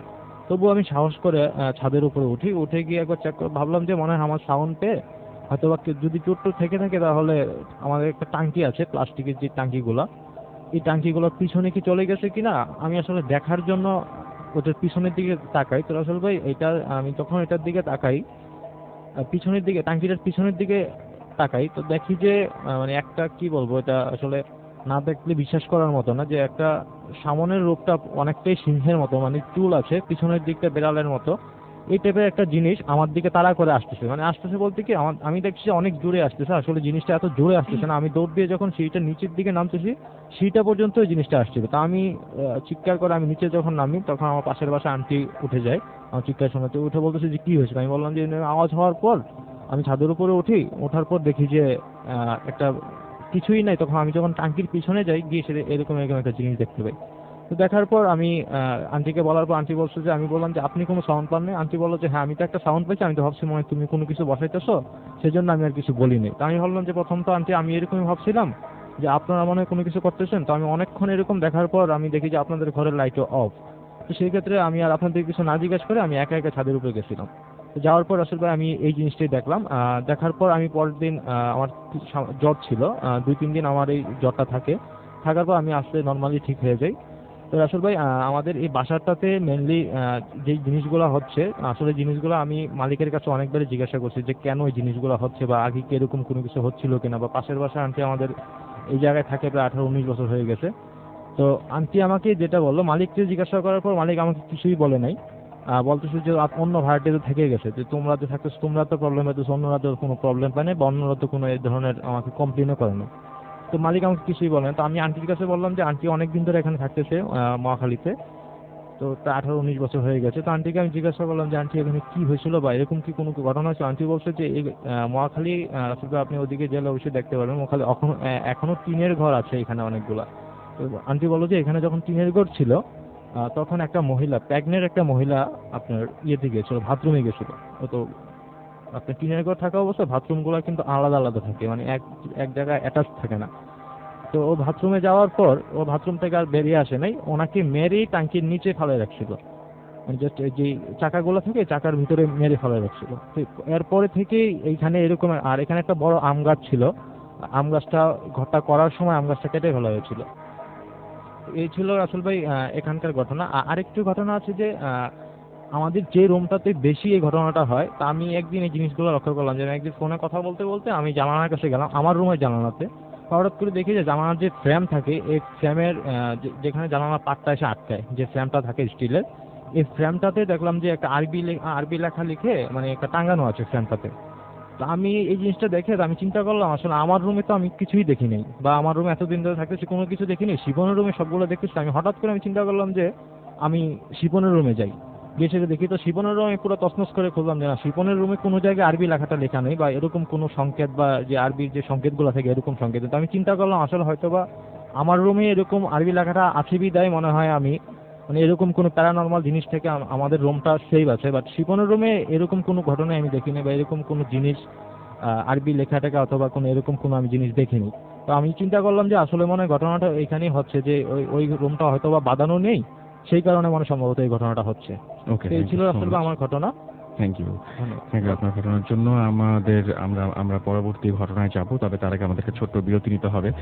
আর ইন দ্য মিন টাইম আপনারা আমাদের যদি চান তাহলে SMS পাঠাতে পারেন। SMS পাঠানোর নিয়ম রয়েছে, মোবাইলের মেসেজ এখানে গিয়ে টাইপ করুন SHOUT শাউট স্পেস আপনার নাম স্পেস আপনার মেসেজ পাঠিয়ে দিন 9840 নাম্বারে।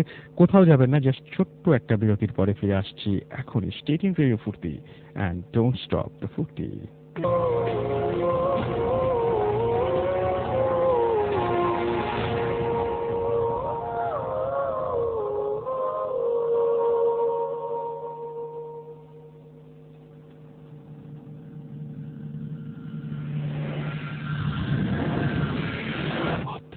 FM, haunted by Airtel.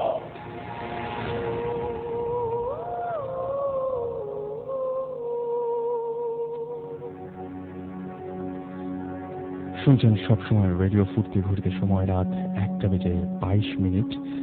আর আমি রাস্তার আছির সাথে আছে আজকে আমাদের আজকের অতিথিরা। এবং আজকে এমন একটা সময় আমরা ভূত এফএম করছি যখন ভূত এফএম 2 বছর পূর্ণ করতে যাচ্ছে এবং সেই সাথে রমজান মাস প্রায় শেষ হয়ে এসছে। ঈদের ছুটিতে সবাই বাড়ি যাবার প্রস্তুতি নিচ্ছেন। অনেকে আজকে নিউজে দেখছিলাম যে অনেকে অলরেডি এর মধ্যে দেশের বাড়ি চলে যাচ্ছেন এবং অনেকেই টিকিটের জন্য এখনো হন্যে হয়ে টিকিট খুঁজছেন এবং অনেকেই বাড়ি যাওয়ার জন্য নানান রকমের পরিকল্পনা করছেন। তো কেউ বাসে যাবেন, কেউ ট্রেনে যাবেন, কেউ লঞ্চে যাবেন। প্রতি বছরের মতো এটাই স্বাভাবিক এবং এবারও নিশ্চয়ই এরকম যাবেন। তো সেরকম একটা ঘটনা আছে। আমি আগেই বলবি যে এয়ারটেল আজকে হচ্ছে ভূত এফএম হন্টেড বাই এয়ারটেল। এই মুহূর্তে এখানে আমরা যে ঘটনাটি বলবো সেটা এরকমই একটা ঘটনা যে বাড়ি ফেরার সময় যে কেউ হয়তো এই ঘটনাটি এক্সপেরিয়েন্স করতে পারেন। এবং এই ঘটনাটি যিনি পাঠিয়েছেন তিনি আনফরচুনেটলি আজকে স্টুডিওতে উপস্থিত হতে পারেননি। তার সম্পর্কে আমরা পরে আসছি। আমরা আপাতত ঘটনাটি শোনাই।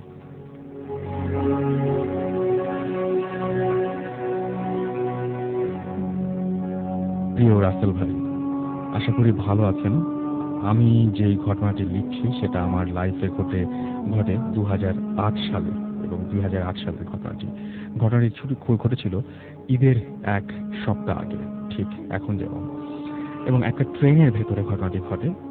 আমি ঢাকার একটা প্রাইভেট ইউনিভার্সিটির টিচার। আমার নাম শাওন আহসান। আমি আমার মূল ঘটনায় চলে যাচ্ছি। ঈদের বাকি আর 7 দিন। আমি যথাসময়ে ট্রেনের টিকিট কাটলাম, কিন্তু ট্রেনে কোনো সিট পেলাম না। ঠিক সময় ঢাকা থেকে সেই ট্রেনটিতে উঠলাম এবং ট্রেনের ভেতরে মোটামুটি অনেকেই ছিল। কেউ দাঁড়িয়েছিল, আবার কেউ সিটের মধ্যে বসেছিল। সো যাই হোক, আমি মোটামুটি বসার জন্য একটা ভালো জায়গা খুঁজতে লাগলাম। ঠিক সময় পেয়ে সেটা পেয়েও গেলাম এবং ট্রেনের টয়লেট বরাবরই একটা বসার মতো জায়গা পেলাম এবং তাই আমি হাতের পেপারটা সেখানে বিছিয়ে বসে পড়লাম। ট্রেন ঠিক রাত 11:45 ছাড়ে। ট্রেন ভালো মতোই চলছিল। আস্তে আস্তে ট্রেনের স্পিড বাড়তে লাগলো। রাত 1টা থেকে রাত 2টা বেজে গেল। আমি কোনো রকমে না ঘুমিয়ে একটা গল্পের বই নিয়ে পড়ছিলাম। আমার মাঝে মধ্যে ট্রেনের টিটি আচ্ছা উনি লিখেছেন যেভাবে পড়তে খুব অসুবিধা হচ্ছে। যাই হোক, টিটি আবার যাত্রী হাতে, আচ্ছা যাই হোক, তারপরে যাই আমরা। আমার ঠিক মনে আছে রাত তখন 2:56। হঠাৎ আমি যে জায়গায় বসেছিলাম সেই জায়গার একটা গন্ধ অনুভব করলাম। আমি বুঝতে পারলাম গন্ধটা আমার মুখ বরাবর টয়লেটটা যেটা ছিল সেখান থেকে এই গন্ধটা আসছে। কিন্তু যখন বুঝতে পারলাম যে গন্ধটা খুব খারাপ একটা পোড়া টাইপের গন্ধ এবং আমার একটু সন্দেহ হলো। আমি বসা অবস্থা থেকে উঠে দাঁড়ালাম। আমি ভাবলাম হয়তো টয়লেটের ভেতরে কোনো কারণে কোনো একটা কিছু পুড়ে যাচ্ছে এবং সেই জন্য সেখান থেকে হয়তো পোড়া গন্ধটা বেরোচ্ছে।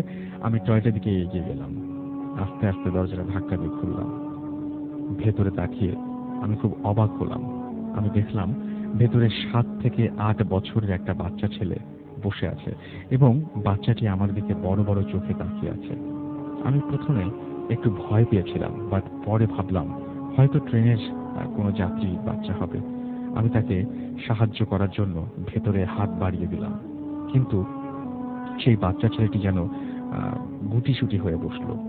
আমি তাকে ধরার জন্য আরেকটু ভেতরে এগিয়ে গেলাম। ঠিক তখনই ঘটলো একটি ভয়ঙ্কর ঘটনা। দরজাটা খুব জোরে একটা শব্দ করে বাহির থেকে বন্ধ হয়ে গেল।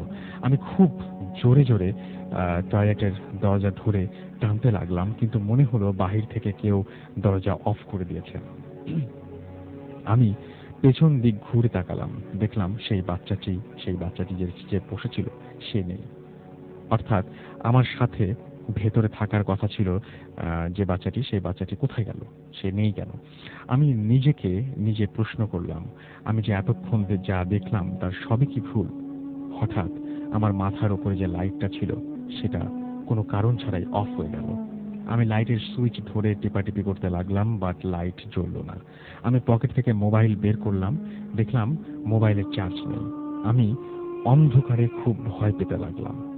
আমার গায়ে কোনো শক্তি ছিল না, মনে হচ্ছিল কেউ যেন আমার সব শক্তি শুষে নিয়েছে। হঠাৎ টয়লেটের ভেতরে সেই গন্ধটা আবার নাকে আসলো, যেটা আমি প্রথমে পেয়েছিলাম। এবার গন্ধটা তীব্র হতে লাগলো। গন্ধটা ছিল খুবই তীব্র পোড়া মাংসের গন্ধ।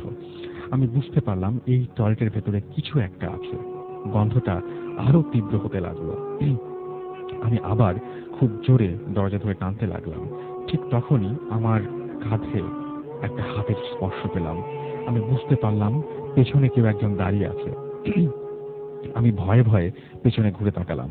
আমি আমার লাইফে সবচেয়ে ভয়ঙ্কর জিনিসটি ঠিক সেই মুহূর্তে দেখলাম। আমি দেখলাম একজন বৃদ্ধ মহিলা, যার অর্ধেক চেহারা পোড়া, চুলগুলো মাথা থেকে খসে খসে পড়ছে, সেই আমার দিকে ভয়ঙ্কর দৃষ্টিতে তাকিয়ে আছে। This track was downloaded from FusionBD.com. তার চোখের ভেতর থেকে যেন আগুন ঠিকরে পড়ছে। আমি চিৎকার করে 1-2 পা পিছিয়ে গেলাম এবং তখনই মনে হলো আমি আরেকজনের সাথে ধাক্কা খেয়েছি। আমি পেছনে ঘুরে তাকালাম, দেখলাম সেই 7-8 বছরের বাচ্চা ছেলেটি আমার দিকে ভয়ঙ্কর দৃষ্টি নিয়ে এসে তাকিয়ে আছে। তার চোখগুলো আগুনের মতো জ্বলজ্বল করছিল। আমি এই সব দেখার পরে আর নিজেকে কন্ট্রোল করতে পারলাম না। আমি তখনই জ্ঞান হারালাম। যখন আমার জ্ঞান ফিরল, তখন আমি নিজেকে ট্রেনের ভেতরে অনেক যাত্রীর মাঝে আবিষ্কার করলাম। কেউ একজন আমার মাথায় বোতল দিয়ে পানি ঢালছিল। দেখলাম আমার জামা কাপড় সব ভিজে গিয়েছে। আমি কিভাবে টয়লেটের বাইরে এলাম তা একজনকে জিজ্ঞেস করলাম এবং উনি বললেন আমি নাকি টয়লেটের ভেতরে দরজা আর কাছে অজ্ঞান হয়ে পড়েছিলাম। আমি খুবই অবাক হলাম। টয়লেটের ভেতরে কি হয়েছিল তা কেউ কাউকে বললাম না। আমি সেই দিন ঠিক মতো চট্টগ্রাম পৌঁছে গেলাম। পরে আর কোনো প্রবলেম হয়নি। তবে এর পর থেকে আমি কখনো ট্রেনে যাতায়াত করি না। ট্রেনে যাতায়াতের কথা শুনলেই আমার ভেতরে এক অদৃশ্য ভয়, এক অচেনা ভয় কাজ করে। আসল ভাই, এই ছিল আমার ঘটনা। যদি আমার এই ঘটনাটি আপনাদের ভালো লাগে তাহলে অবশ্যই সবাইকে পড়ে শোনাবেন। আমি আন্তরিকভাবে দুঃখিত যে আমি আজকে আসতে পারলাম না। বেসিক্যালি এই ছিল ঘটনা এবং সেই ঘটনাটি আমরা পড়ে শোনালাম। আমরা পরবর্তী ঘটনায় যাব এবং পরবর্তী ঘটনায় যাওয়ার আগে আমাদের অবশ্যই কিছু SMS পড়তে চাই আমরা, এবং সেই SMS গুলি আমাদের পাঠিয়েছেন আপনারাই। মিশু আমাদের কিশোরগঞ্জ থেকে SMS পাঠিয়েছেন এবং তিনি বলছেন, হায় রাসুল ভাই, তিনি বলেন যে আমি এবং মাসুম ভাই কেমন আছেন সেটা জানতে চাইছেন। আমরা সবাই ভালো আছি। আজকে মাসুম নাই আমার সাথে। আরিফ সজল শফিক আমাদের SMS করেছেন। এছাড়া আমাদের SMS করেছেন তুহিন বাসাবো থেকে, আমাদেরকে SMS করেছেন মরক্কো ভূত, এবং আমাদেরকে SMS করেছেন লালন মহাখালী থেকে, SMS করেছেন সাজ্জাদ, এছাড়াও SMS করেছেন ময়মনসিংহ থেকে, আমাদেরকে ময়মনসিংহ পুলিশ লাইন থেকে, নাম কাউসার। আচ্ছা, সম্রাট আমাদের SMS করেছেন।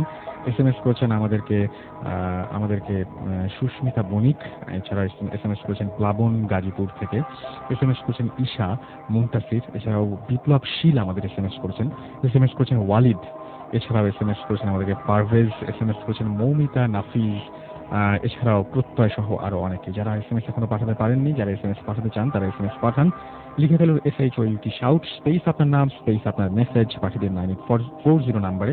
আমরা পরবর্তী ঘটনায় যাব। আচ্ছা, আপনার কাছে আর কোনো ঘটনা আছে নাকি? হ্যাঁ, আসলে আমি আপনি একটা ঘটনা মনে হয় গ্রামের বাড়ি সম্পর্কিত কোনো একটা ঘটনা বলতে চেয়েছিলেন, সেই ঘটনাটা আমরা শুরু করি। জি ঠিক আছে। হ্যালো লিসেনার্স, আমি সাকিব। আমি এখন যে ঘটনাটা বলবো সেটা আমার নিজের সাথে ঘটে যাওয়া একটা ঘটনা।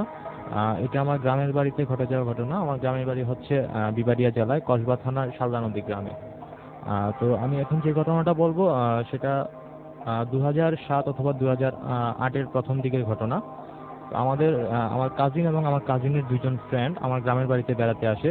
তো আমাদের গ্রামের বাড়িটা আসলে বর্ডার এরিয়া, তো এখানে অনেক পর্যটন এরিয়া আছে, যে পাহাড় আছে, তারপর কিছু স্মৃতিসৌধ আছে। তো এখানে সবাই আসলে বেড়াতে আসে, তো ওরা নর্মালি এখানে বেড়াতে আসছে। তো আসার পর ওরা সারাদিন আমরা ওকে নিয়ে ঘুরলাম। ঘোরাটোরার পর রাত্রেবেলা খাওয়া দাওয়া শেষ করে আমরা ঘুমানোর জন্য প্রিপারেশন নিচ্ছি। তো আমরা চিন্তা করলাম যে রাত্রেবেলা কোথায় ঘুমানো যায়। তো আমাদের গ্রামের বাড়িতে নর্মালি আমাদের দুইটা বাড়ি, একটা হচ্ছে পুরান বাড়ি আর একটা হচ্ছে নতুন বাড়ি। তো নতুন বাড়ির যেটা করা হয়েছে সেটাতে আসলে নর্মালি কেউ থাকে না, জাস্ট কোনো গ্যাস ট্যাস যদি অতিরিক্ত হয়ে যায় সেক্ষেত্রে ওই নতুন বাড়িতে গিয়ে থাকে। তো নতুন বাড়িটা আমাদের পুরান বাড়ি থেকে ডিস্টেন্স হচ্ছে প্রায় 2-3 মিনিটের রাস্তা। মাঝখানে একটা রেল লাইন আছে, রেল লাইনের পরেই আমাদের নতুন বাড়িটা। তো আমরা চিন্তা করলাম যে রাত্রেবেলা এখানে যদি পুরাতন বাড়িতে থাকি তো সেই ক্ষেত্রে আব্বু আম্মু আছে অথবা বাসার অন্যরা আছে, তো সেক্ষেত্রে আমরা সিগারেট অথবা তাস মাস খেলতে পারবো না। তো কাট খেলার জন্য আমরা চিন্তা করলাম যে ওই বাড়িটাই বেস্ট, চলো আমরা ওই বাড়িতে চলে যাই। তো আম্মুকে বলার পর সে বললো যে আচ্ছা ঠিক আছে, তো যাও, কোনো না করলো না আমাদেরকে। তো আমরা ওইখানে যেতে যেতে প্রায় রাত্র 10টার মতো বাজে। ওইখানে আমরা গেলাম। আসলে এই বাড়িটা আমি একটু ডিসক্রিপশন দিই। আমাদের বাড়িটা হচ্ছে নর্মালি 3 দিকেই পুকুর, অনেকটা দ্বীপের মতো, শুধু জাস্ট খালি সামনে একটা রেল লাইন আর 3 দিকেই পুকুর। তো মাঝখানে আশেপাশে কোনো বাড়িঘর নেই, প্রায় 100 গজের ভিতরে কোনো বাড়িঘর নেই। তো আমাদের একতলা বাড়ি সেটা। আমরা যখন কলাপসল গেট খুলে যখন বাড়ির ভিতরে গেলাম, রুমে ঢোকা মাত্রই আমরা আসলে একটা গন্ধ পেলাম। গন্ধটা বলতে একটা ব্যবসা, কেমন একটা পচা টাইপের গন্ধ। তো এখন গন্ধটা পাওয়ার পর আমরা চিন্তা করলাম যে অনেকদিন মনে হয় এই রুমে কেউ আসে নাই, অথবা সেই কারণে ছাদের গরম থেকে এরকম না গন্ধ হতেই পারে, এটা ব্যাপার না। অথবা সাথে যখন পুকুর আছে মাছ টাছ মনে হয় মরে ছিল, সেটার গন্ধ হতে পারে, বাইরের থেকে আসতেছে মনে হয় যে ঘরের গন্ধ। সেক্ষেত্রে আমরা রুমে গিয়ে ঢুকলাম। ঢোকার পর আমরা কাঠ খেলছি প্লাস সিগারেট খাচ্ছি।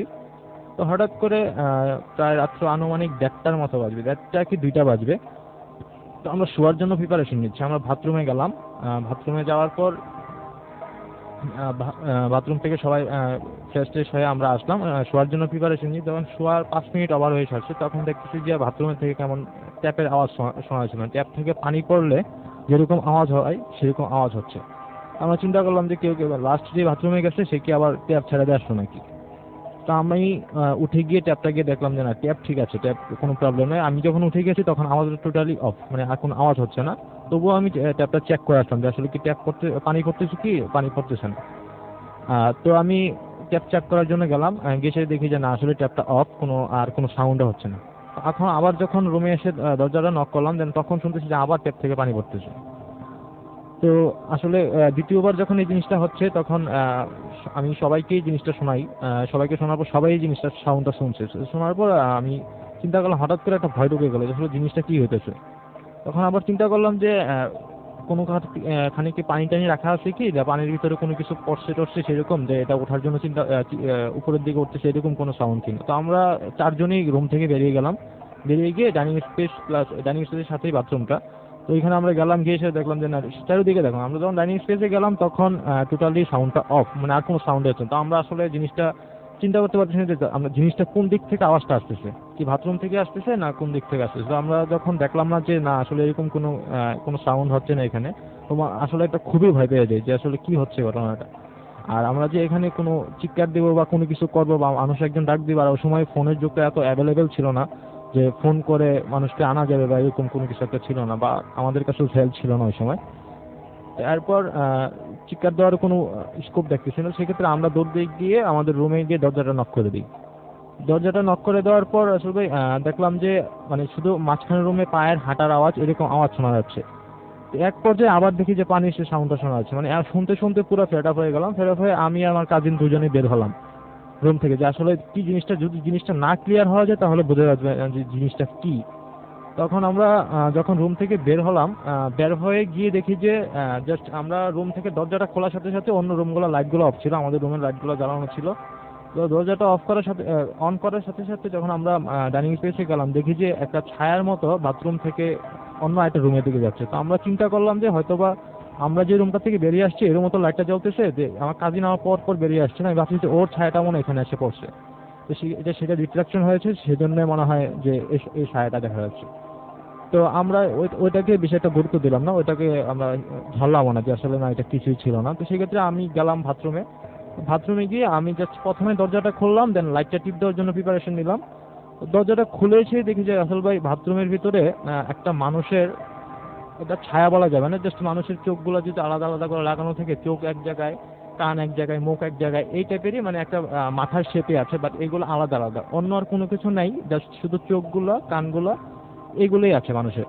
এটা দেখে আমরা দুজনেই এই জিনিসটা নোটিস করি যে আসলে মানে আমরা দুজনেই জিনিসটা খেয়াল করি। খেয়াল করার পর আমরা দুজন দৌড় দিয়ে এসে আমাদের রুমে দরজাটা আটকে দিয়ে আমাদের কাঁথা ছিল একটা, আমরা কাঁথা দিয়ে চারজন একসাথে ভুল হয়ে এক জায়গায় বসেছিলাম। মানে কাঁথা দিয়ে চিন্তা করেছি যে ভয়টা কোনো ভাবে কাটাতে হবে, আর যে যা দোয়া দরুদ পড়তেছে, কেউ আয়াতুল কুরসি পড়তেছে বা কেউ আল্লাহর নাম স্মরণ নিয়ে মানে জাস্ট খালি আমাদের চিন্তা হচ্ছে যে আসলে এই জিনিসটা কিভাবে আজান কোন সময় দেওয়া যায়, আজান কোন সময় দিবে, আর আজান দিলে যাতে আমরা এই জিনিসটা থেকে রেহাই পাই। এক পর্যায়ে আমরা দোয়া দরুদ পড়তে তখন দেখি যে না আসলে এরকম আমাদের রুমে আসছিল না। তো পরে দেখলাম যে আমাদের রুমের ভিতরে একটা কোরআন শরীফ ছিল, সেই কারণে হয়তো মনে হয় আমরা ওই দিন আমাদের এই একটা বড় ধরনের দুর্ঘটনা থেকে বেঁচে গিয়েছি। তো বড় ধরনের দুর্ঘটনা থেকে বেঁচে গেছে। তো আসল ভাই এই ছিল আমাদের ঘটনা। ওকে, থ্যাংক ইউ সো মাচ আপনার ঘটনার জন্য। আমরা পরবর্তী ঘটনায় যাবো, তবে তার আগে আমাদেরকে ছোট্ট ব্রেক নিতে হবে। সো কোথাও যাবেন না, স্টে টিউনড রেডিও ফুর্তি অ্যান্ড ডোন্ট স্টপ দ্য ফুর্তি। ফিরে আসছি একটু পরেই।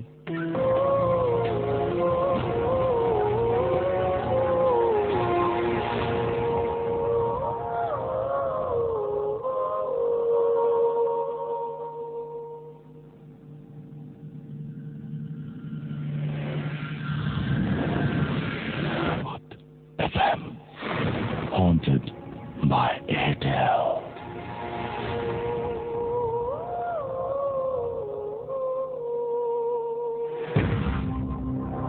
শুনছেন সবসময় রেডিও ফুর্তি, চলছে ভূত এফএম হন্টেড বাই এয়ারটেল। আমি রাস্তার আছি সাথে ঘড়িতে সময় এক্স্যাক্টলি রাত 1:40। আর আমরা পরবর্তী ঘটনায় যাব। আমাদের সাথে আরো একজন গেস্ট রয়েছেন, তার কাছ থেকে শুনবো আমরা তার ঘটনা। আপনার নামটা বলবেন প্লিজ। হ্যালো লিসনার, আমি আঞ্জুম, আবার আপনাদের মাঝে ঘটনা নিয়ে আসছি। আমি এখন যে ঘটনাটা আপনাদের সাথে শেয়ার করব, এটা 86-এ ঘটে যাওয়া ঘটনা আমার বাবার সাথে। 86-এ আমার বাবার নানি মারা যান। বাবা নানিকে বিবি বলে ডাকতেন। তো যেদিন তিনি মারা যান সেদিন বাসাটার অনেক গুমট একটা ভাব ছিল। আর একটা কথা বলে রাখা ভালো যে বাবার নানি তিনি জিন ভূতে অনেক বিশ্বাস করতেন, এবং দেখা যাচ্ছে সন্ধ্যার পরে তিনি মরিচ পোড়া দিতেন, কিংবা কালী সন্ধ্যা বলে যেটাকে বোঝা যায়, তাকে সেই সন্ধ্যাটা থেকে কাউকে বাইরে যেতে দিতেন না, এমনই কিছু একটা। তো যেদিন তিনি মারা যান সেদিন পুরো বাসার পরিবেশটা অন্যরকম ছিল, একটা থমথমে ভয় কাজ করতো সবার ভিতরে, একটা লোক মারা গেছে এই হিসাবে, যেহেতু বাসা এটা ফার্স্ট টাইম। তো আমার বাবারা 4 ভাই, বাবা আলাদা এক রুমে থাকতেন আর 3 জন আরেক রুমে থাকতেন। তো রাত তখন 11:30 কি 11টা বাজে। তখন বাবা শুনতে পান যে কেউ কাঁদছে, যে আর অনেক জোরে জোরে চেঁচিয়ে কাঁদছে যে আমার বিবি কই, আমার বিবি কই, হ্যাঁ আমার মা কই, আমার মা কই। তারপর বারবার বাবার নাম নিচ্ছে যে আনোয়ার তোমার মা কই, আমার মা কই। আর দরজা ধাক্কাচ্ছে। তো বাবা ভাবলেন যে কেউ বিবি মারা গেছে, তো আমার হয়তো এমন শুনতেই পারি। তো তখন এটা বলে রাখা ভালো যে তখনও আমাদের এলাকাতে কারেন্ট আসেনি, তখন শুধুমাত্র কারেন্টের কাজ চলতেছে। তো তিনি হারিকেন নিয়ে বাইরে গেলেন এবং গেটের সামনে যেয়ে দেখলেন যে গেটে কেউ নেই। তো রুমে চলে আসার কিছুক্ষণ পর, প্রায় আধা ঘন্টা পর, আবার বাবার জানলার পিছনে শব্দ, আনোয়ার তোমার মা কই, আমার দিদি কই, আর অনেক ধাক্কাধাক্কি। তো এই ঘটনা এই জিনিসটা শুধু তিনিই পাননি, আমাদের বাসার দোতলায় আরো একটা ফ্যামিলি থাকতো। তো তার হাজব্যান্ড আর্ম পুলিশে চাকরি করতো, সেই সুবাদ তিনি তাদের সাথে যে বলেন যে এমন ঘটনা ঘটতেছে, তো আপনারা কি শুনতে পাচ্ছেন? তো তারা বলতেছে যে হ্যাঁ আমরা তো শুনতে পাচ্ছি। তো এইটা কার গলা? তো বাবা বলতেছে এটা আমার বিবির যে ছোট বোন মুন্ডা থেকে আসে নানি, সেই নানির গলা। কিন্তু সেই নানি এত রাতে আসবে? হ্যাঁ, আমি একটু পাশের বাসায় খোঁজ নিয়ে দেখবো। তো এত রাতে তারা রাজি হলেন না পাশের বাসায় খোঁজ নিয়ে দেখতে। তো সেদিন রাতে তারা একসাথে সারা রাত ওইভাবেই কাটিয়ে দেন এবং কোনো কথা বলেন না তো এগুলো নিয়ে। তো তার পরের দিন সকালবেলা আমাদের বাসার পাশের বাসায় আহ, আহ, যারা থাকতেন তাদের বাসাটা ছিল মোটামুটি বেড়ার ঘর যেটাকে বলে। তো ঘরের নিচটা ফাঁকা থাকতো, তখন বেড়ার ঘরের নিচগুলো সাধারণত ফাঁকা হয়। তো সেই ফাঁকা দিয়ে তিনি দেখেছিলেন যে কাঁদতেছে একটা মহিলা, তার গায়ে সাদা শাড়ি এবং শাড়ির যে একদম শেষ মাথা সেখানে লাল করে বা কালো করে কিছু আঁকা। তো তার পা নেই, তিনি সমানে হাওয়ায় ভেসে যাচ্ছে আর কাঁপতেছে চুল ছাড়া, দেখতে খুব বিদঘুটে এবং এর কোনো ব্যাখ্যা নেই যে সে কিরকম এটা দেখলো। তো তিনি সবাইকে কথাটা বলেন। তো এর কোনো ব্যাখ্যা আমরা এখনো খুঁজে পাইনি যে সেটা কি ঘটেছিল সেদিন। হয়তো বা এটা হতে পারে বাবার ধারণা থেকে কিছু, কিন্তু না, এটা ঘটেছিল, এমন হয়। ওকে, থ্যাংক ইউ সো মাচ আপনার ঘটনার জন্য। আমি দেখতে পাচ্ছি আমাকে অনেকে SMS করছেন। SNK শামীম, আরিফ, আমিনুল, এছাড়াও আমাদেরকে CPL শহীদ সহ আরো অনেকে SMS পাঠিয়েছেন। এছাড়াও আমাদেরকে SMS পাঠিয়েছেন চমক, আমাদেরকে SMS পাঠিয়েছেন দেখতে পাচ্ছি মাইদুল, SMS পাঠিয়েছেন আমাদেরকে আফরিন, SMS পাঠিয়েছেন মামুন প্লাস কল্পনা। এছাড়াও আমাদেরকে SMS করেছেন দেখতে পাচ্ছি শাহিন। এছাড়াও দেখতে পাচ্ছি যে হাফিজুর আমাদের SMS করেছেন। মাই নেম ইজ, তারপরে আর আসেনি। আমাদের একজন SMS করেছেন, তার নামটা অবশ্য আমি বলতে পারলাম না এই মুহূর্তে। এছাড়াও দেখতে পাচ্ছি, আচ্ছা আমরা যারা SMS করছেন তাদেরকে অনেক ধন্যবাদ। শুরুতে দিয়ে রাখছি, অনেকের SMS আজকে অনেক SMS এসছে, বাট অনেকের SMS আমরা করতে পারছি না আসলে, কারণ সময়ের অভাবে, সেটা অবশ্যই গল্পের কারণে, ঘটনার কারণে। আমাদেরকে জুমি SMS করেছেন, অনেক এনজয় করেছেন তিনি। এছাড়াও SMS করেছেন, তিনি বলছেন যে আমি আচ্ছা স্বপ্নী বাপ্পি, আচ্ছা ওকে, আমাদেরকে SMS করেছেন। এছাড়াও রবিন মোহাম্মদপুর থেকে আমাদেরকে, এছাড়াও মিল্টন SMS করেছেন মুক্তা রাইসল, এছাড়াও মিনহাজ SMS করেছেন, অপু কর্মকার আমাদের SMS করেছেন, জন SMS করেছেন আমাদেরকে, ইয়াফি SMS করেছেন, আফিফ SMS করেছেন বাড্ডা থেকে, হিরোন আমাদের SMS করেছেন মিল্টন, সমীর, জুম্মা সহ আরো অনেকে। যাই হোক, দেখতে দেখতে আমরা মোটামুটি একদম শেষ পর্যায়ে চলে আসছি প্রোগ্রামের। আমরা এখন বিদায় নিতে হবে আমাদেরকে, বাট বিদায় নিলেও আমরা বলবো যে অবশ্যই যেটা হবে সেটা হচ্ছে আগামী সপ্তাহে, যদিও একদমই ঈদের আগে, তারপরে আমরা নতুন অতিথিদের নিয়ে, নতুন ঘটনা নিয়ে আবারও ফিরে আসবো আগামী শুক্রবারে। সুতরাং আগামী শুক্রবারে হয়তো অনেকেই ঢাকায় থাকবেন না, হয়তো অনেকেই ঢাকার বাইরে ঈদের ছুটি কাটাতে যাবেন। যেখানেই থাকুন না কেন, রেডিও ফুর্তির সাথে থাকুন, ভূত এফএমের সাথে থাকুন, এবং আগামী সপ্তাহেও একটা জমজমাট ভূত এফএম উপহার দেব সেই প্রত্যাশা করছি। আর সেই জন্যই বলছি, আপনারাও আপনাদের জীবনের সেরা ঘটনাগুলো আমাদের কাছে লিখে পাঠিয়ে দিন। আর আমাদের ইমেল অ্যাড্রেসটি হচ্ছে bhutfm@radiofurti.fm। স্পেলিংটি আরও একবার বলে দেই, bhutfm BHOOTFM@radiofooRTI.fm। যারা দেশের বাইরে থেকে শুনছেন তারা চাইলেই অডিও ফাইল পাঠাতে পারেন, রেকর্ড করে সেই ফাইলটি পাঠিয়ে দিতে পারেন আমাদের কাছে। আর যারা দেশের ভেতরে শুনছেন, তারা যারা বিশেষ করে ঢাকাবাসী, তারা চাইলে অবশ্যই স্টুডিওতে এসে আপনার ঘটনা শেয়ার করতে পারেন। সেজন্য অবশ্যই আপনি যে ঘটনাটি লিখছেন সেই ঘটনার শুরুতে জানিয়ে দেবেন যে আপনি গল্পটি কিভাবে শেয়ার করতে চান। আপনি কি চান যে নিজে এসে শেয়ার করতে, নাকি আপনি চান যে আমরা কেউ আপনার ঘটনাটি পড়ে দেব। এছাড়াও যারা মানে সবসময় আমরা চাই যে আপনারা স্টুডিওতে এসে ঘটনাটি বলুন, সেটা সবচাইতে বেশি ভালো হয়। যাই হোক, আজকে আর কথা বাড়াবো না, এবং আমরা চাইবো যে অনেক আপনাদের ইমেইলের প্রত্যাশায় থাকলাম, যে ইমেইলগুলোর মাধ্যমে আমরা এতদিন পর্যন্ত 2 বছর ভূত এফএম পূর্ণ করতে যাচ্ছি, সেইভাবে হয়তো আমরা আরো সামনের দিকে এগিয়ে যাব, সেই প্রত্যাশাই করছি। আবারও কথা হবে আগামী সপ্তাহে। যারা এতক্ষণ পর্যন্ত ছিলেন তাদেরকে অনেক ধন্যবাদ। যে প্রান্ত থেকে যে প্রান্তেই যান না কেন ঈদের ছুটি কাটাতে, আপনাদের যাত্রা শুভ হোক, অনেক চমৎকার একটা ঈদ করুন, সেই প্রত্যাশাই থাকবে। আর কথা হবে আগামী ভূত এফএমে। সেই পর্যন্ত সবাই ভালো থাকুন, সুস্থ থাকুন, সুন্দর থাকুন, মোস্ট ইম্পর্টেন্টলি ফুর্তিতে থাকুন। এবং আমি চলে যাওয়ার পরেও ফুর্তির প্লেলিস্ট জুড়ে থাকবে আপনার জন্য সব দারুণ গান। সেই গানগুলো উপভোগ করতে থাকুন যতক্ষণ পর্যন্ত জেগে আছেন আর কি। আর আজকের মতো এখানেই শেষ করছি। Tata. This track was downloaded from FusionBD.com.